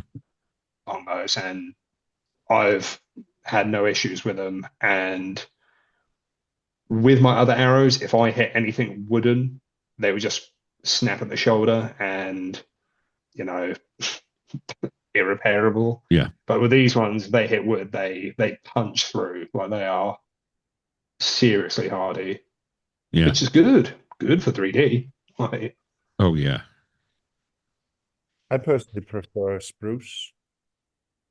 I stopped using spruce because of how soft it was.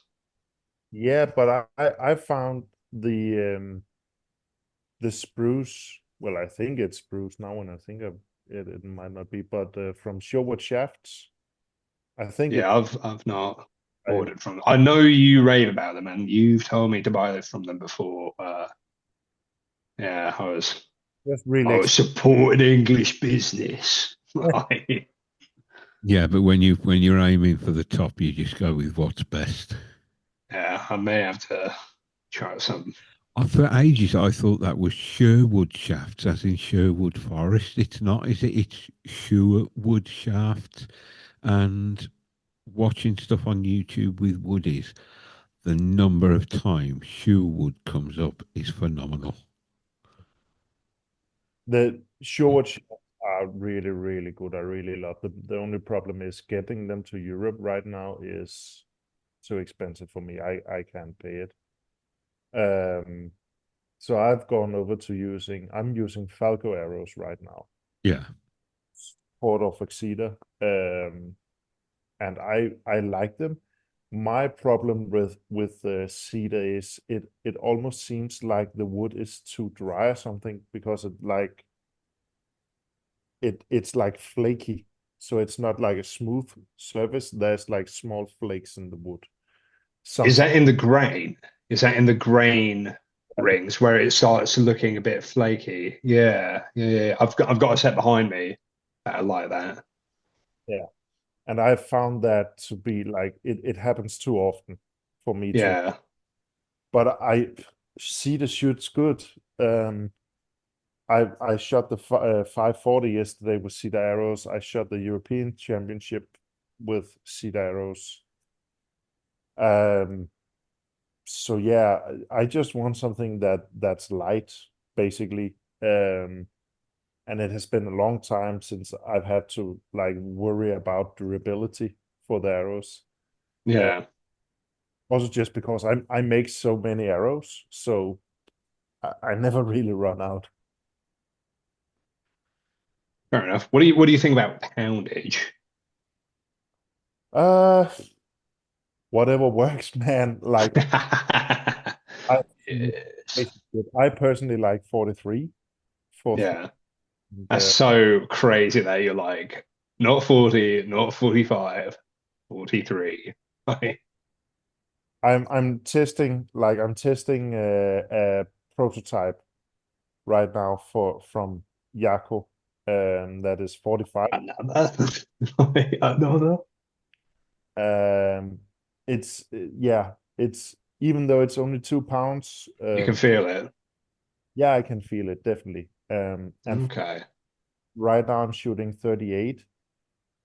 I'm not sure if I like it or not. It works good for getting point on, but I'm not sure point on is an advantage for longbow.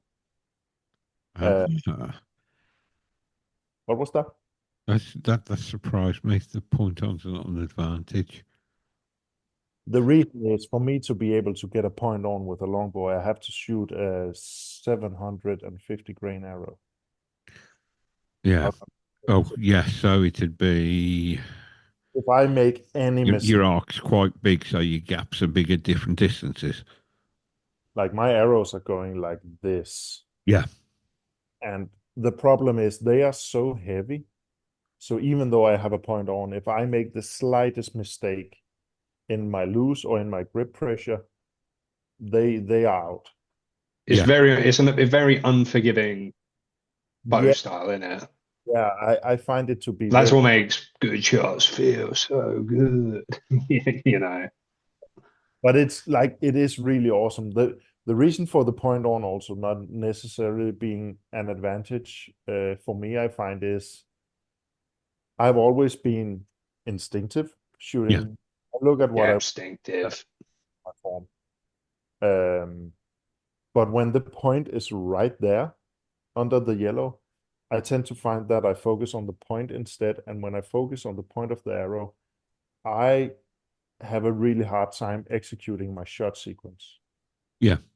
Look at the yellow, it's not a problem. But as soon as I get pressure introduced, that arrow tip is like right there in front of me, and I have really hard time not focusing on it. You saying that when I was shooting compound, I found if I focused on the pin, Mm. that pin could be moving 3 feet across the target and I wouldn't be aware of it because I was focused on the pin. In the end, what I used to do was put the pin where I wanted it, look at where I was aiming, and the pin almost became a blur in front of it. And I found that for how I shot, that was really advantageous for me. Yeah.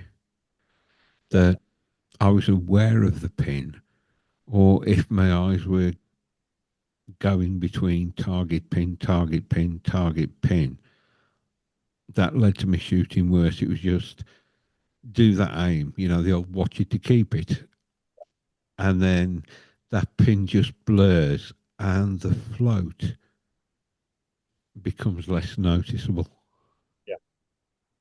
It's the same for me, and I can not only see it in, well, I can't really see it in the float because my float is really good. Like I my point on, or well, my point is right now at the what is that, 5 o'clock on the 9 ring. Yeah. When I hold, like it's there, I don't really get that like any noticeable float, but I notice it more as a relaxation when I do it as what you've described, and it's very noticeable in my shooting when I do it correctly. Just with shot execution, like shot execution is so much better, and that has always been my strong side, having good shot execution. Yeah. That's what always have been saving me. My executions improved immeasurably since I did Joel's course, since I started on Joel's course. The hardest bit up until starting that was trying to figure how do you not worry about where it's going to land. And Joel's course is fantastic with that. But I've found something at the moment that I don't know how to describe this. When you first taught to shoot in this country, you're always taught come up an anchor, and your anchor's set to a point on your body. I found lately what works for me, it's helping consistency, is coming up to skeletal alignment. And a lot of people say, hold your head still, bring the bow to your head. I don't. And this is probably, I'll get flamed for this, but I don't care. It seems to be working for me at the moment. If it stops working, I'll change it. I come up to skeletal alignment where things feel in place. Those shoulders are nicely in. And then I bring my head down to the bow. My anchor point is skeletal alignment and what feels right when those scaps are down and tucked in. I do the But same. that's the complete opposite to what we're taught Yeah, when yeah, we first take up archery. and it's a big problem that we are taught this way. I had a lot of years where I like really early on I got shoulder impingement in my Yeah. right shoulder. I literally had like a year where I couldn't brush my teeth. I couldn't do this Oh, rotational wow. movement because it was so inflamed. Um, and it was because I was always told like anchor point like to the corner of the mouth. Yeah. But I have T-Rex arms. Like I'm a guy with a super short draw length.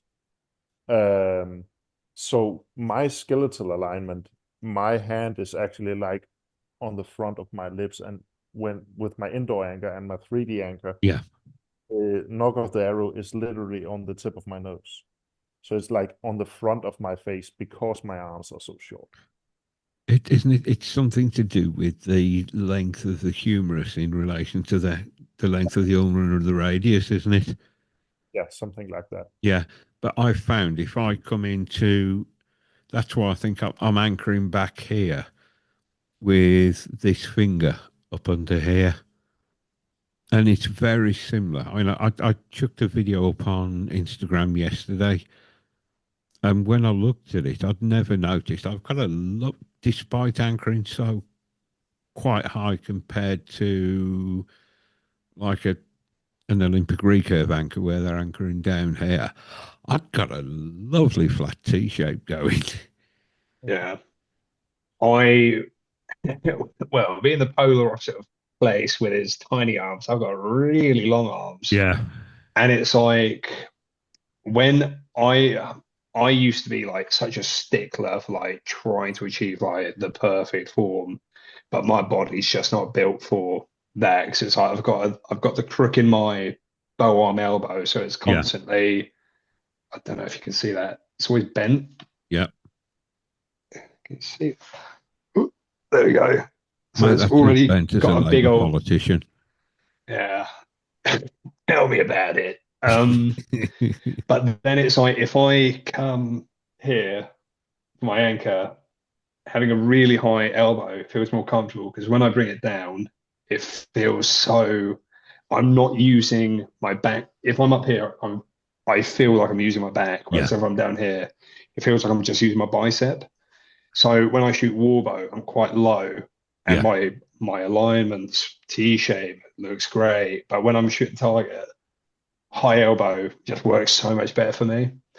And it's like after seeing some of like the best English longbow target archers in the UK, it's like some of their form, I'm like, what the fuck is going on?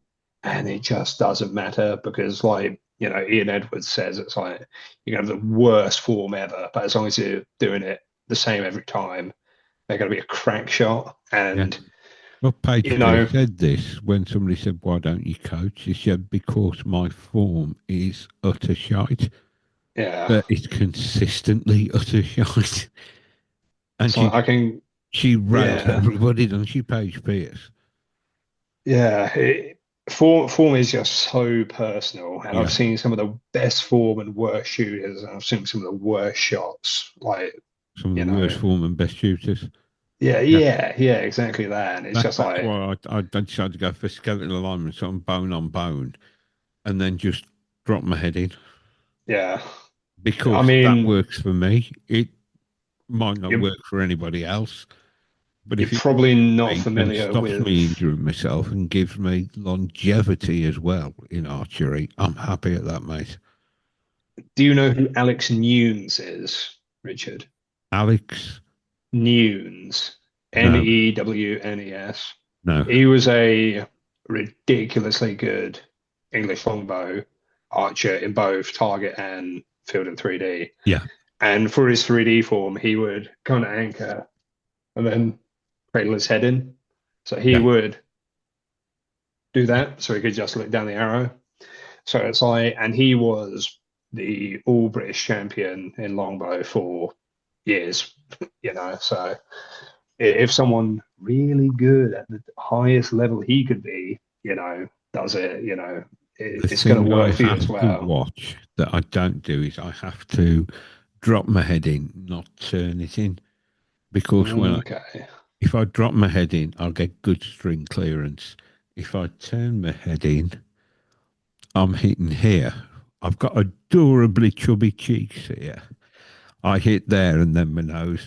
And I've come home after a session at Paget with what looks like I've either sliced my cheek open or come back, it looks like somebody's given me a hickey on my fucking cheek because I've hit it with a string that many times. And when you get string contact on your cheek and your nose, it teaches you. And it took me ages to figure out that I was turning my head in rather than dropping it in. But it's those painful mistakes that taught me.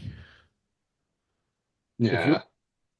if you guys want to see a poster child example of like why perfect like uh, perfect form isn't always the perfect form for the job we're trying to do, then you should just look at John Demmer. Um, Okay. I just, loved Emma. just through the time, but specifically when he changes from barebow to longbow. When he shoots barebow, he has such an incredible form. Most of the time, sometimes he does crazy stuff, but when he shoots longbow, he changes his form completely. Wow. I have a video him that I saved that he made a long time ago. And one of the things he does is when he comes back and self in alignment, he pops his fingers like on the loose instead of like clean release Yeah. as Yeah. he literally just pops his fingers, and it looks horrible. He found out if he pops his fingers and grabs his bow a bit, he stabilizes the system And because longbows, even the heavy longbows like the timber points, are so finicky to twisting, you need to stabilize the system. And I found the same. If you look at my indoor shooting, like I have a very clear high elbow, and I do like a loose and then come back. Yeah. That to my And a little bit of this. yeah, just tickling the shoulder. Sprinkling off that magic. I'll tell you what, whether we go to Denmark or the Danes come here, we've got to try a little bit of the Klaes tickle. Yeah, you can definitely do some of that to me, 100%. This is what I meant to ask you. Sorry, completely off topic, totally random. You know me and my tangents. Klaes Andersen, on that score sheet, I think I saw you post something and Oliver post something saying effing Danes. Oh, that was Yarp from Conscious Archery. Yarp's I my think you boy. posted it. He's I my saw it on your Netherlands. story and Oliver's story. What Yeah, was they that reposted about? it. Yeah, we reposted it. Yeah, Yeah. why? Because the Danes had been. Is Klaus Swedish or Danish? Klaus is Danish. So He's got the same surname as him. yeah, that's what I And not a mean. Sam. Yeah, but and that is why I wrote in when I reposted it, I wrote get used to it because Anderson is like the second or third most used. Yeah. You guys got like This in the 4 names UK. over there. When I went to the World Championships, one of the other longbow teammates also had his name was Torben Andersen. And we were asked a lot, like, are you two are you related or something? No, no. Are you a couple? We're Andersen, Jensen, and Nielsen. Oh They wow. So what was? Rich, it's like Smith over here, Yeah, or yeah, Turner, yeah. So I know What about was it? What was the 15 effing Dane Smiths thing about then? What was the what? because Yarp's from the Netherlands and hates being beaten by the Danes. Yeah. Ah, Yarp helped me with my form because I used to have some really bad bow jitsu. And I thought it was because I was using a light bow. Jitsu. Yeah, well, because it's like I'd shoot and then like my bow would then finish out like a cant. And I didn't know why I was doing that. And then Yarp just DM'd me. It was like, Mate, rumor hasn't if it wasn't the boat that was a cant, it was you. yeah, I'm bent, And I explained to him, I showed him this was top level coaching because Yeah, I showed him the like how bent my arm is. yeah.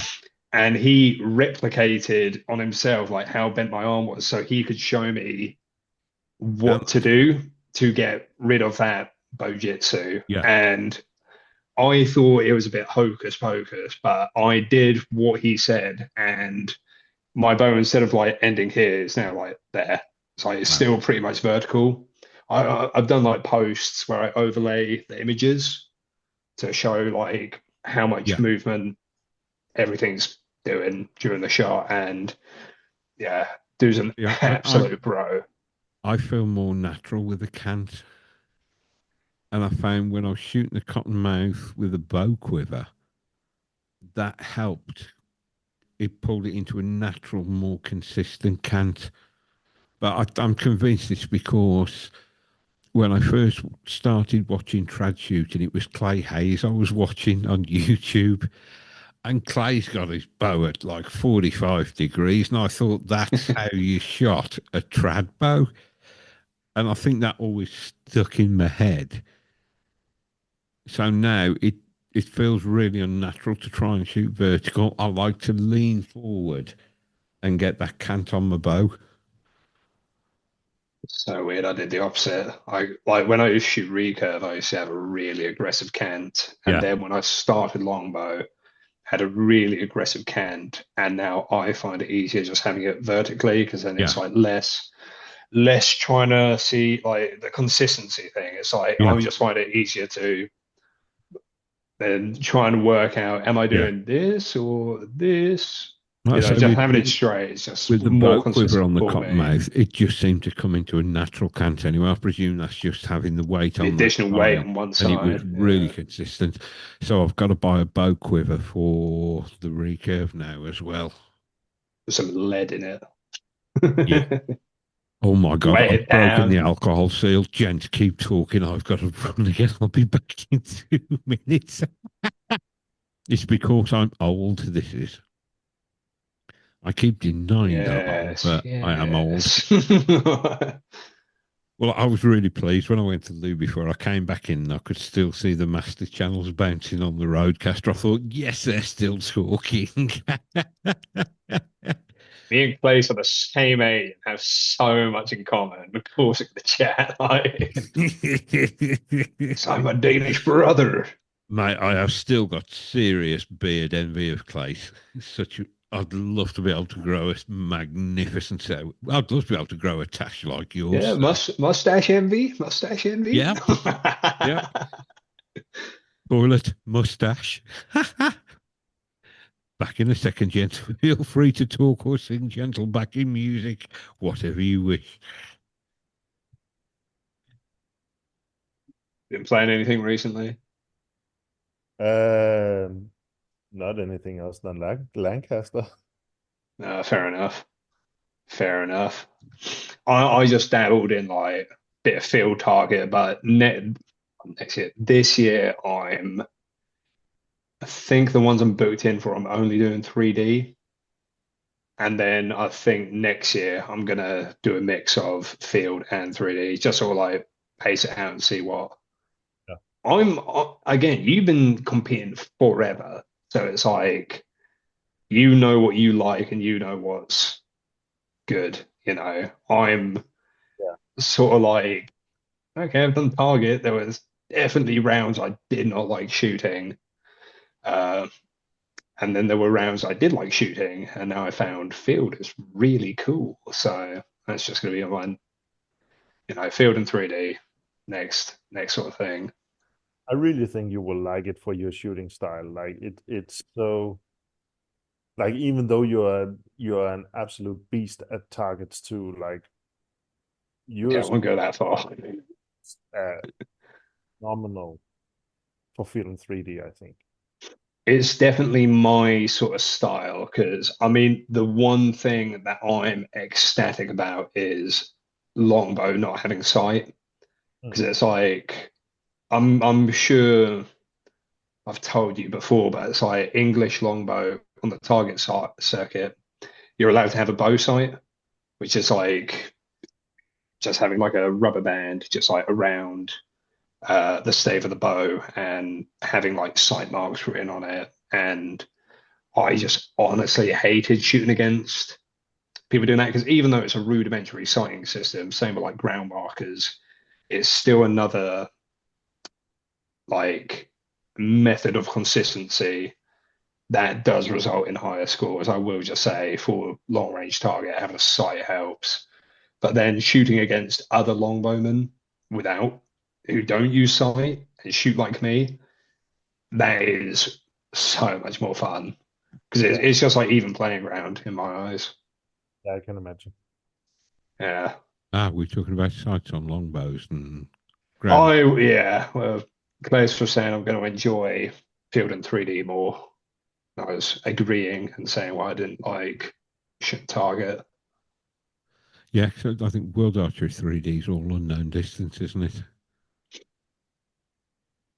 Yeah, it's all, Yeah. But with EFA, which is the English association that's affiliated with IFA, which the Americans have ENFA, and you have a Danish Field Archery Association, Claes. You don't. What do you have that's affiliated with IFA? Then nothing. nothing. Wow. We have World Archery and like even with World Archery we didn't have field competitions until like a couple of years ago. Yeah. They only started making like an unofficial Danish championship. Um, but we have nothing else. There's just starting to come up a new organization that is called DGI, who or DGI, uh, Icky. yeah, that and they shoot like a twisted version of the World Archery rules. Yeah. So, for example, for longbow, they shoot with if we say indoor targets, they shoot at 12 meters, Oh 40 wow. centimeters. They count the 11s, and longbows are allowed carbon arrows. See, I, Have you guys ever yeah, seen the Icelandic Yeah, in? I've seen those on YouTube, mate. Some of those are awesome. Hmm. I don't Really, know. I want to go to Iceland and compete. mate, you'd slay him. Yeah, I mean, I that's think the they shoot at 30 meters for their outdoor as well, which is, I've only seen their indoor stuff. say again, Got a Klaes? point at Klaes to say talk. Are they shooting 30 meters for the outdoor? I think they shoot 30 meters for the outdoor and it's 13 meters for the indoor. Like I watched some of those videos and been thinking like, damn, that like their gear doesn't match, their form is not necessarily the best, and some of them are hitting like really, really well on the target. Some of Yeah, but that would explain it a little more. But yeah, 40 meters with longbow, you shouldn't make many mistakes before it's off. And we have 40 meters at home. That's why I'm referring to 40 meters. Yeah, yeah. I've got to ask you, Klaes, Lancaster. Yeah. When you make it to the shoot off, are you coming out with Viking braids? Well, I have really been thinking about doing that. I've been talking with Michelle J, Trixie Mix. Yeah, yeah, Oh, I love her stuff on Instagram. Her stories are amazing. yeah. Sorry, Awesome vibe. I completely talked over you then, Clay. I am sorry. It's just Michelle's stories are so funny. They crack me up on Instagram. Right, you were let's get back to you were talking to her. Yeah, I was talking with her, and she was the first to say like you need to like braid your beard and your hair and all that. Yeah. Um, and I really thought about like for Lancaster, doing like a whole thing. Like I was sitting one day and just imagining it, like trying to like just meditate on the situation. Visualize. Visualization, yes. And then my thoughts just like flew away, and I was imagining like I have shirt with a guy called Holger Danske on, Holger the Dane, like a big Viking statue, and like if I had braided my hair and beard and all that, and coming out to a song like Valhalla Calling or something like Yeah, I was gonna Yeah. say, I know you're gonna have that. if you're gonna be so sad if they tell you you can't have that. Well, I was just told by Oliver yesterday that you don't choose your own song. Yeah, And yeah, also, that sucks. I've never shot with braids. I don't know how I do with that. I've shot with pearls in my beard, and that's not a good idea. Start clapping Dream around. catches it. Yeah. Oh, maybe, yeah, maybe just like next week, just put some braids in, see what it's like shooting, see if it pinches a bit. Ow! Yeah, yeah, just really pulling your hair back, see Like you had see a what's going facelift you on. pulled so tight. Yeah, you gotta have the braids now. Bearded Yeah, axe look like across your that. back as well. Just, I think for longbows, first time on the podiums at the end, it's got to be spectacular. Well, it's had an amazing turnout. I think it's on 100, over 100 archers now, Wow. all in. Yes, And I think considering last year, how many was it? It was like 50, 60, 70. I think it needs the same kind of build up the Bearbow got though, where you've got the real characters. Because I'm still, like I said, when I was talking to Oliver, I said it was relatable and there were characters there. Yeah, I mean, the one that always makes me smile, Spanky Brooks. Cool Yeah, name. And it legend. walks out and he's like everybody's favourite uncle or granddad, isn't he? And Yeah, like it will just be like, I really think it will break the internet and just in general be a really wild situation. There's so many big names coming. yeah. Be incredible. Isn't Matt Yacker shooting long? Matt Yacker's not shooting bare bow, is he? He's shooting long bow. I think it was after he visited Denmark Yeah. and says that he got the longbow bug. Well, he saw you shooting and thought, oh, okay, I can get into this. Well, I Yeah, mean, he started off as traditional, didn't yeah, he shot he? longbow with. Yeah. Oh well, jokes aside, I only think it was because him and I we geeked out, and he was like really interested in like the combination I had, and he tried it out, and he had didn't even like with my setup, he didn't even have a point on at 18. It was at something like 15 meters, something like that. Yeah. And Wow.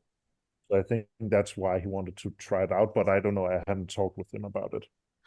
I'm sure I Okay. watched one of his videos where he was it Julie built a new set of wooden arrows for Yeah. indoor shooting. That was fascinating to watch. But Yeah, he's another guy.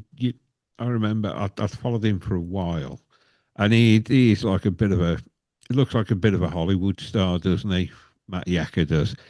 And then he put that photo up of him from the back when he must have been just fresh out of the gym. Jesus Christ! Did you see the muscle mass on that bloke? He's a personal trainer, isn't he? I yeah. I don't know. I thought he was now a full time archery coach. He is both.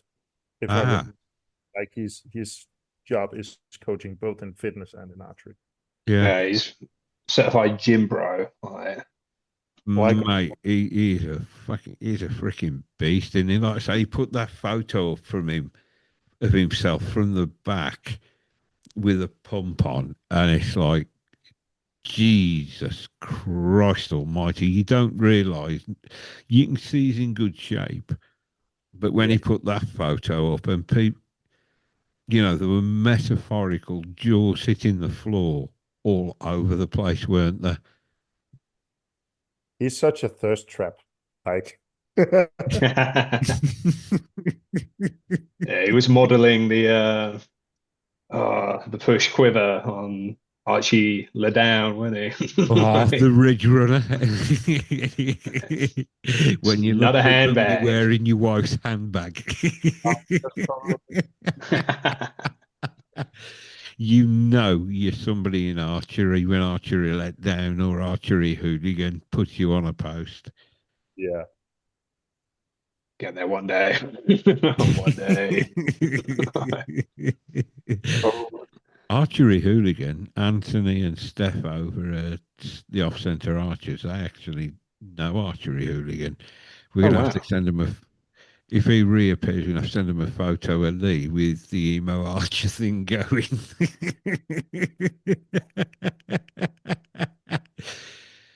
You wish your You arrows love it. were emo, because then they'd cut themselves.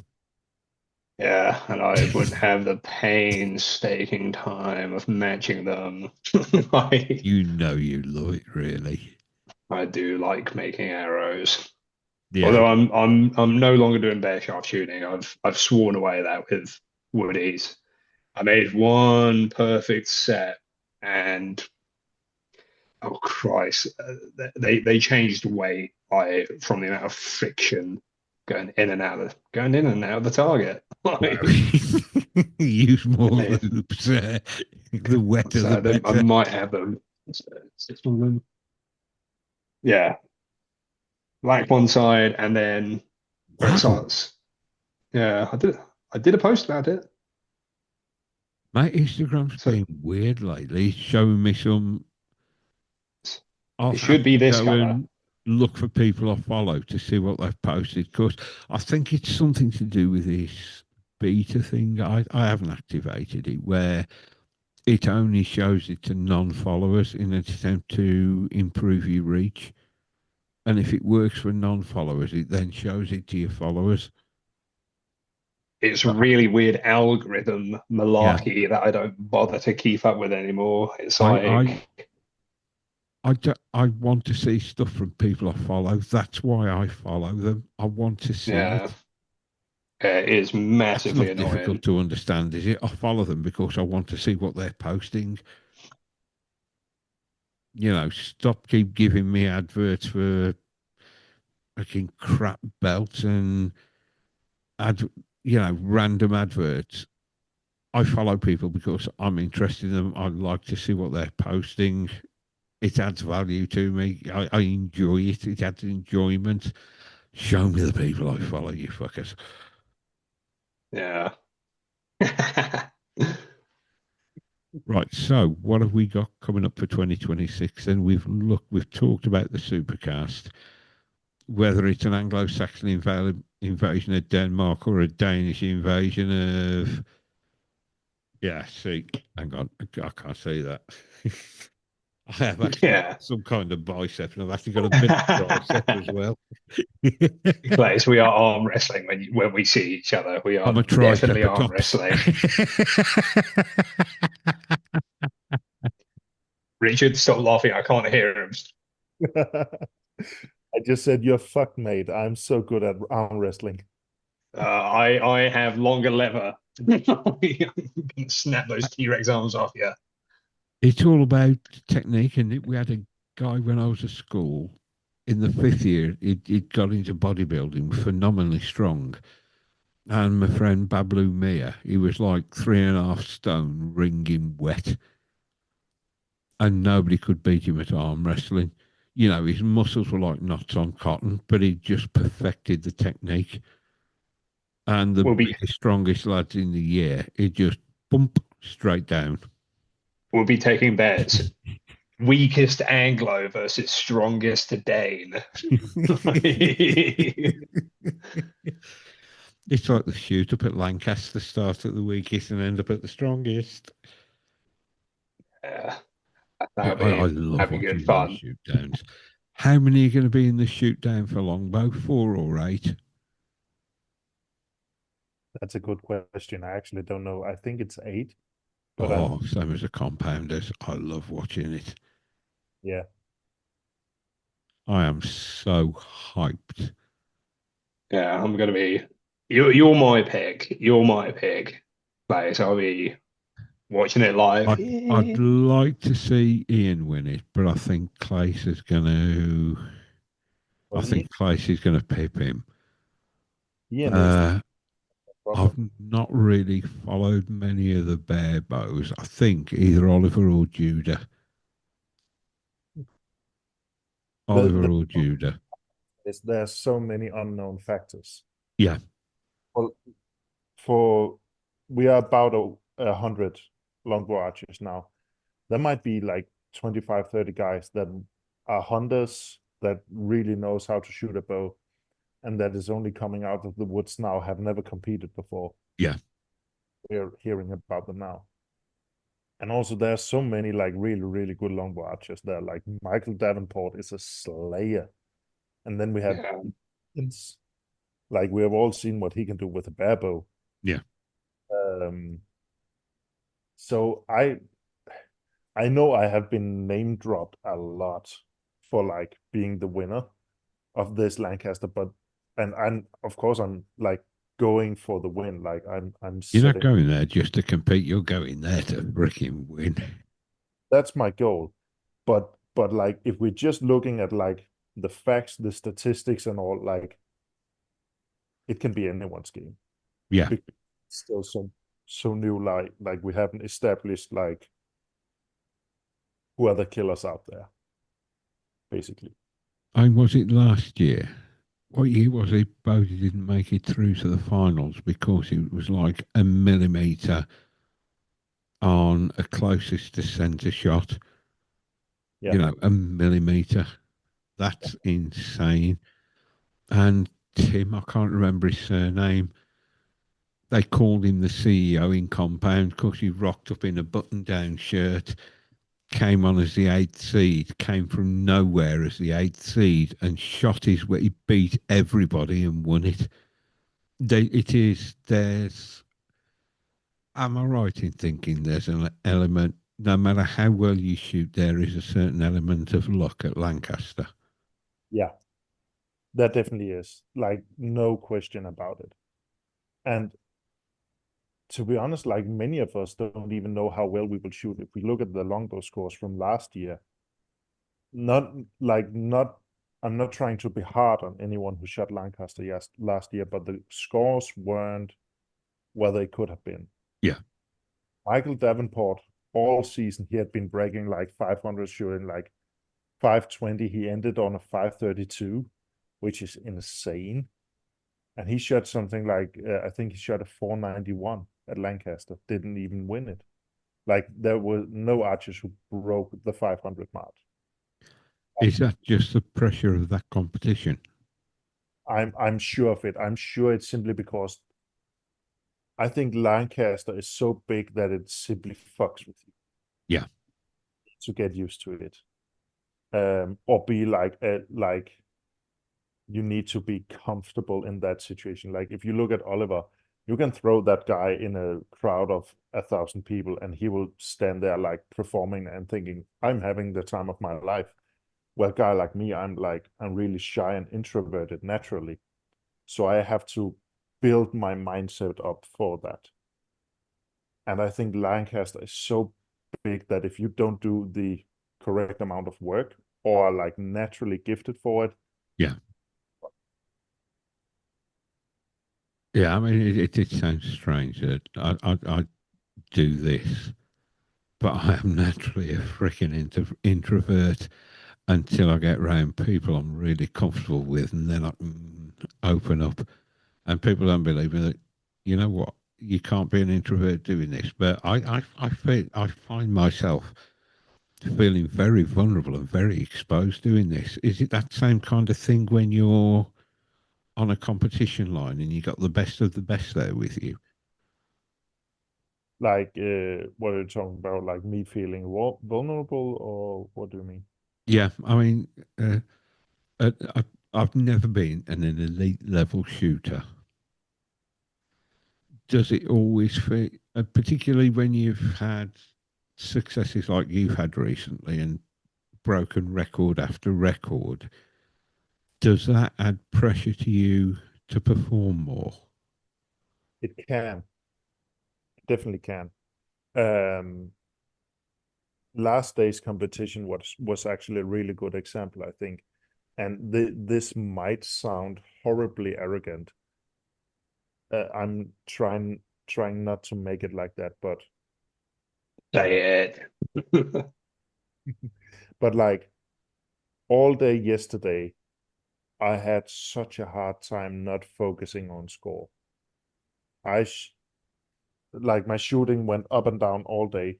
So my very first arrow of the day was a 5. I can't remember when I've last shot a 5. My very first scored arrow was 5.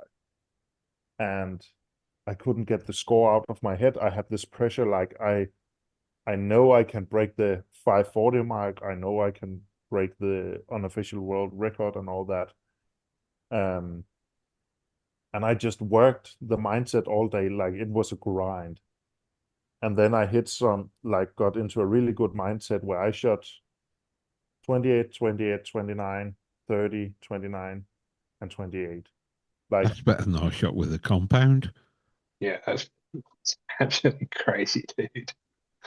then and then I went down again. Like, we had lunch. Yeah. It broke my mindset. I had to build it up again. So even though it was one of the best shootings I've ever done, I have shot 542 before, but officially, like, it was one of the best shootings I've ever done. But I fought with my mindset all day. Yeah. In the finals, especially, like I really fought with myself in the finals because I was so focused on score. And you could see that, like, in how my shot executed, and where the arrows landed. And that is not taking anything away from my competitor Mass, because he was at his A game, and that guy can shoot. You were good, he was better. But You were good, he was better. he was better that day. Like that's how it is. Yeah, We were going like we are always going like back and forth. It's never been like a 6-0 win for me. So we ended up having like a 4-4 with the set system. And it was always like then I got 1 point on him, then he got 1 point on me and stuff like that. And then the last round he just I think he shot like a 28 or something like that. Just absolutely hammered it. And that's a guy I've been beating for a whole year, both yeah, indoor and I've been winning against him in shoot-offs. I've been like shooting higher score against him. That day he was better. And that's how the game is. But that is how it should be. I really think that is how it should be because like he has improved a lot and he has helped me improve a lot. yeah. That is the only way we can get better. Do you think that was quite good though, having someone like sort of like chase you in scores? You know, it's just like The best year I've had in my archery life so far was a couple of years ago when I shot the traditional bow hunter class we have here at home in 3D. And I shot with my two friends, Morten and Morten. yeah. No one had really broken the 9 average in that class yet. And in 1 year, because we were chasing each other, and I made like little leather patches where from like a Danish hunting guidebook, there's like 3 pictures of a red stack, like one that is only a spike, one that is half grown, and one that is really big. Oh wow. Together we changed like the one with the highest score got the big one. That And is so cool. That is fucking cool. and in one season we went from no one had shot a 9 average to we were all within 5 points of each other, shooting like 9.5 average on a 3D. Wow. It's awesome. Chased each other and we made it fun. There Yeah. is something So amazing. there's something I'd like you to do Yeah. at Lancaster. Have you seen Zernzak, the keychain challenge? I have asked him so many times, even like live shoots, like I want to beat you, I want to kick your ass. Yeah, Always do it get- at Lancaster, just on the practice bosses. Him with his bare bow, you with his long bow. I want to see you with a key ring, please. Oh, I'll get that key ring, no doubt about it. Oh, you're not afraid to shoot on YouTube, are you? Yeah. We want to see that because at the moment I think it's 6-1. He's beaten six. There's only Joel managed to beat him. Oh yeah, but like one thing I think people don't know about Cernsack is he's really good at talking himself down. He has Yeah, become a amazing archer. Like watching he's him, he's phenomenal. he is extremely good. Yeah, And I think like from the start of the push, where he did these like mental experiments, I think he got into a habit of really talking himself down. yeah. But he is one solid shooter. He's a really, really good shooter. But I again, agree. he'll switch bow styles, won't he? What? Matt will switch bow styles and he's good with whatever style he chooses to shoot. Almost, almost. I have harassed that man, like literally harassed him to shoot a longbow. He will not do it. I saw him on the competition Facebook page. How he dug his, what was it, a two leg? His Uh, bow? What? Talkie. Oh, Bulky. Okay, yeah, I saw he dug that out and he was like showing it off. That was pretty cool. So, you know, it's in the cards. It is. And like the only reason he's not shooting longbow is because his gap is too big, like he doesn't want a gap. But yeah. I've literally said to him, like, I have 36-inch arrow shafts here at home. I have one set of 12 36-inch arrow shafts. I will send them to you if you shoot longbow. I'll do it. I want to say I want to see longbow versus barebow. I'll do it. I'll do it. Mm, No problem. Mate, that'd be. I must admit the Joel's got a Tolkien whip, but it's got the original grip, which is a much too low a grip for me. I love the look of the Tolkien whip two-piece takedown with the what do you call it, the X10 grip. That That I like a recurve style pistol grip. yeah, that is an awesome bow. I think you really will like that. There's a couple I've seen that are really nice. There's that one. There's the big stick archery hitman. That looks really nice. But recurve wise, I've I've really got a hankering for a Black Widow. I've, That's all Maddie though. That's all Maddie mate, showing them off to I you. shot two in the States. I shot Joel's and I shot Bodie's. And I don't know how they do it, but those Black Widow recurves, they draw and shoot like a longbow. They're just, Okay. mate, they're gorgeous to shoot. I mean, Joel's is a G10 riser, so it weighs a ton, but it's really stable in the hand. Okay. But they are gorgeous to shoot. But like I say, the two piece longbows, Harvey Archery as well, out of South Africa, Warwick Harvey, he produces some stunning stuff. Yeah. Really gorgeous. What was the other one? There was a Tolkien whip, the big stick assassin, no, big stick hitman. And there was a third one as well. I can't think what it was. But again, they're all like 1200 pounds. Then you've got to stick on VAT and import duty. Uh, I've seriously looked at the. Oh, Have you looked at Teaser River Archery? at the what? Sorry. Have you looked at Teaser River Archery? No. It's a European guy, Maximilian from Woodsman's Finest, has shot a lot of his bows. They are called walking. Ooh. They are very reasonably priced. I haven't shot one, but holy smokes, they look amazing. Wow. I'm gonna have to get you to send me a link for those. I'm enjoying shooting the recurve again. And what I was because now I left recurve, it's there's a lot of tunability there, isn't there?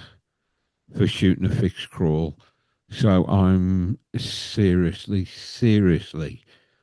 considering an RMS gear, peak to peak riser, 19-inch riser.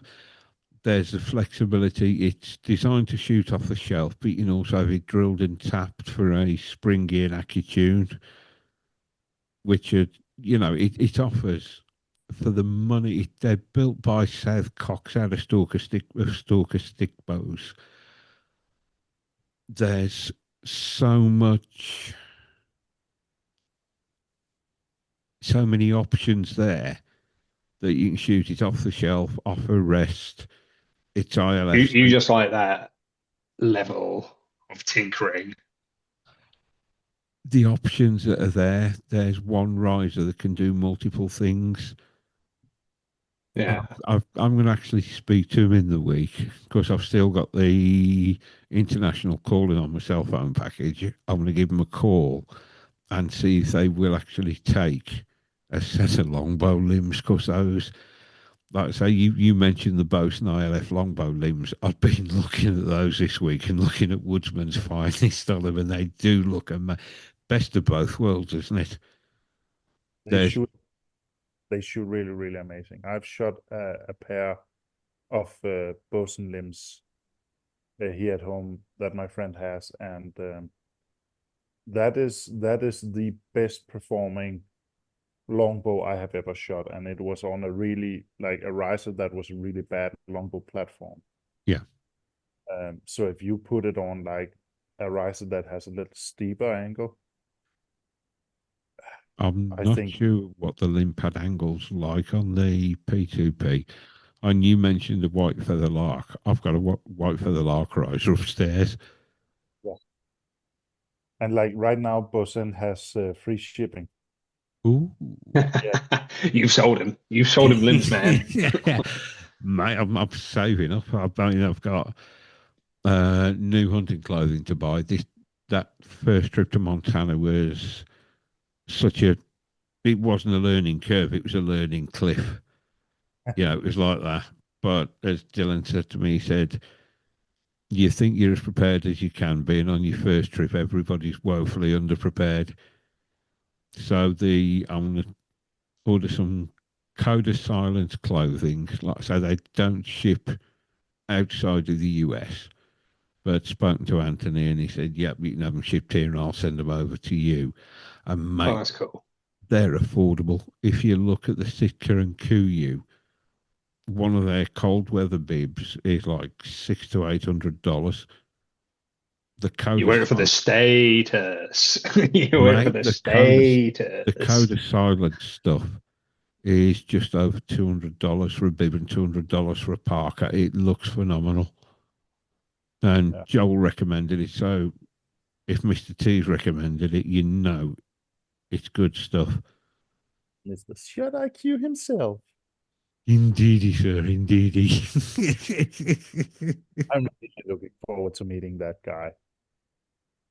Like I, but he has been really, really good to me, helping with me with all my type panic stuff. Matt, he's such a genuinely good guy. Yeah. Such a genuinely nice guy.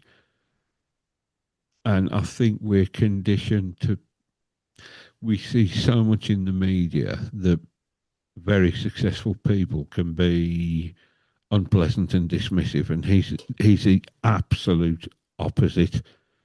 They always say, I mean, I hate it's a say, the phrase "don't meet your heroes." You Meet know this what? one. Yeah, every single freaking time, mate. Every single time. I even heard some rumors that Tom Plum is coming to Lancaster, and I'm Ooh. hoping he will be at Lancaster. I That'd be good. like him, and Joel is one of those guys. I really want to meet them and just don't care about pictures or anything. I just genuinely want to meet them because they have helped me so much in my Yeah, archery. And I don't even know if they know how much they have helped me. But if I hadn't met, like, talked with Tom and Joel, I wouldn't be where I am today. I wouldn't have achieved all this. yeah. But that's what they do it for, isn't it? They want everybody to be the best that they can. And the better we are, the more passionate we get about archery, and the more likely we are to bring new people into the sport. Yeah, if we really started showing what we can do with bendy stick, yeah, Yeah. pretty badass. I think it's a little bit different for us here in the UK because the government don't want us to have anything that could possibly cause any harm to anyone, could they? Yeah. Starmer Yeah, the farmer harmer and Reeves the queen of thieves. yeah. EOV, good luck taking bow and arrow from me. I'm a carpenter. Yeah. Well, after Uncle Donald went into Venezuela and got hold of their dictator, Matty was telling me last night the White House uh, chat boards were full of people in the UK posting 10 Downing Street, come and get him. That's crazy. That's insane. If only, if only. Oh, my God, gents, we've been going almost 4.25 hours. I am not surprised. You know what? It's felt like we've talked for about an hour. Is there anything else you guys what else you got coming up in the year, Klaes? Um, I haven't really planned anything yet because of like the uncertainty with the world Yeah. champion. I do feel like um I want to do something a little less serious. Like I wanna experience archery more than I want to compete. So after Lancaster, I think I will turn it down a little bit and go to something like I really want to go to the Timber Point Bow Festival. I really want to experience that. And I'm right now building a hunting bow too. I will see if I can go a little more hunting, just get the nerves calm a Yeah. bit. I really feel like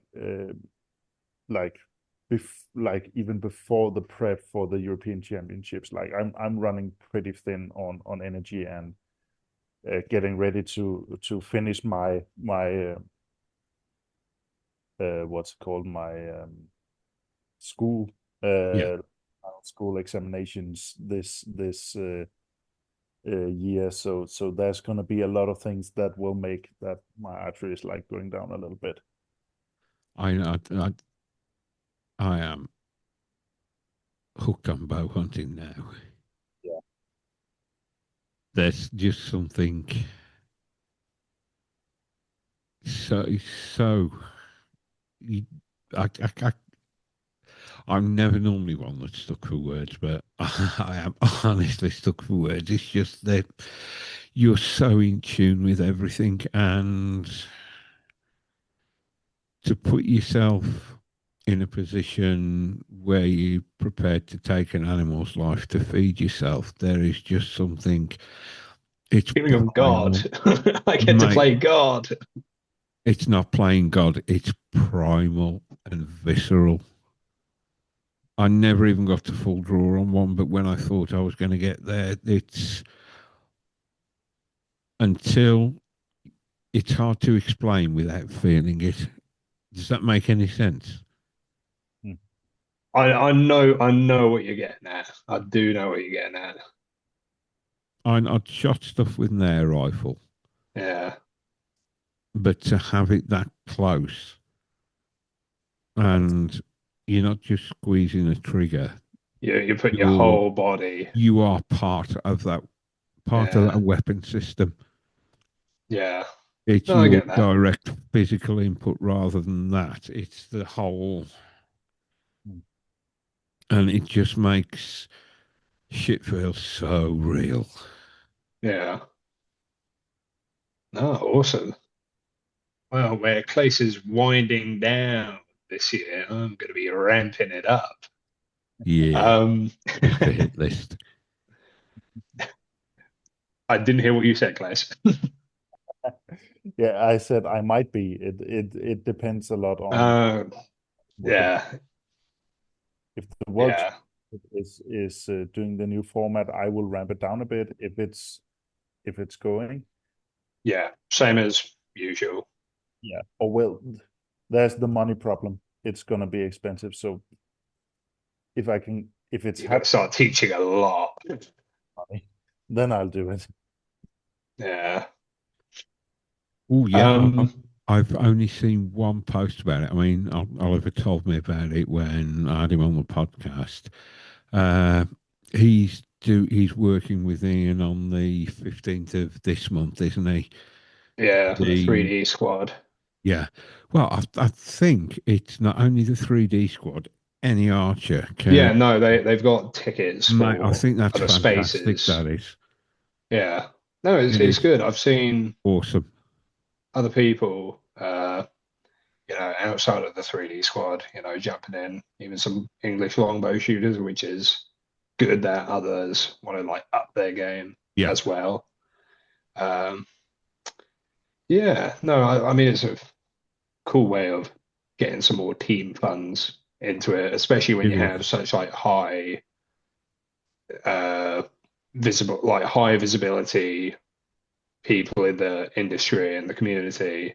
Yeah. Uh, do talks and seminars. It's like, of course, everyone's going to want to join that and hear what they've got to say. Uh, so yeah, it is really cool, really interesting Yeah. uh, So good if to you're see. listening, look out for it. I presume it's going to be a Zoom seminar similar to the one Joel did with them. Yeah. I wanted to pitch it. I wanted to join in with that. I think it was only 15 quid. Yeah, yeah. It's Bargain. peanuts. Unfortunately, we got my grandson until 8:30 in the evening. I was out for dinner that night, so I was out of the house. Yeah.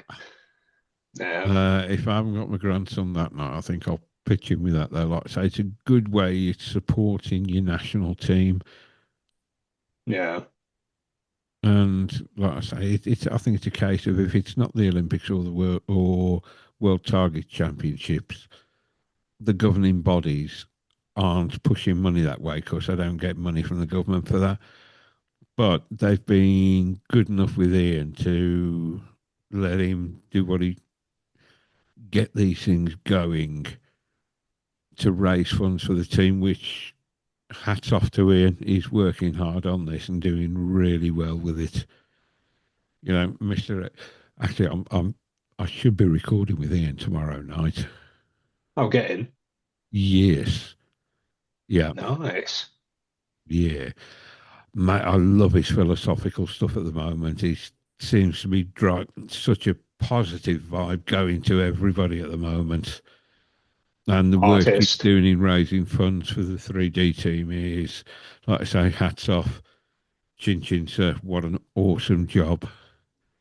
Right, I think 420. That's a significant date in the States, isn't it? Uh, Gentlemen, oh I need to go and have some dinner. Thank you both my God, I need so to go to much bed. for joining me. I'm going to have a bit of chilli now, so it could be a windy night.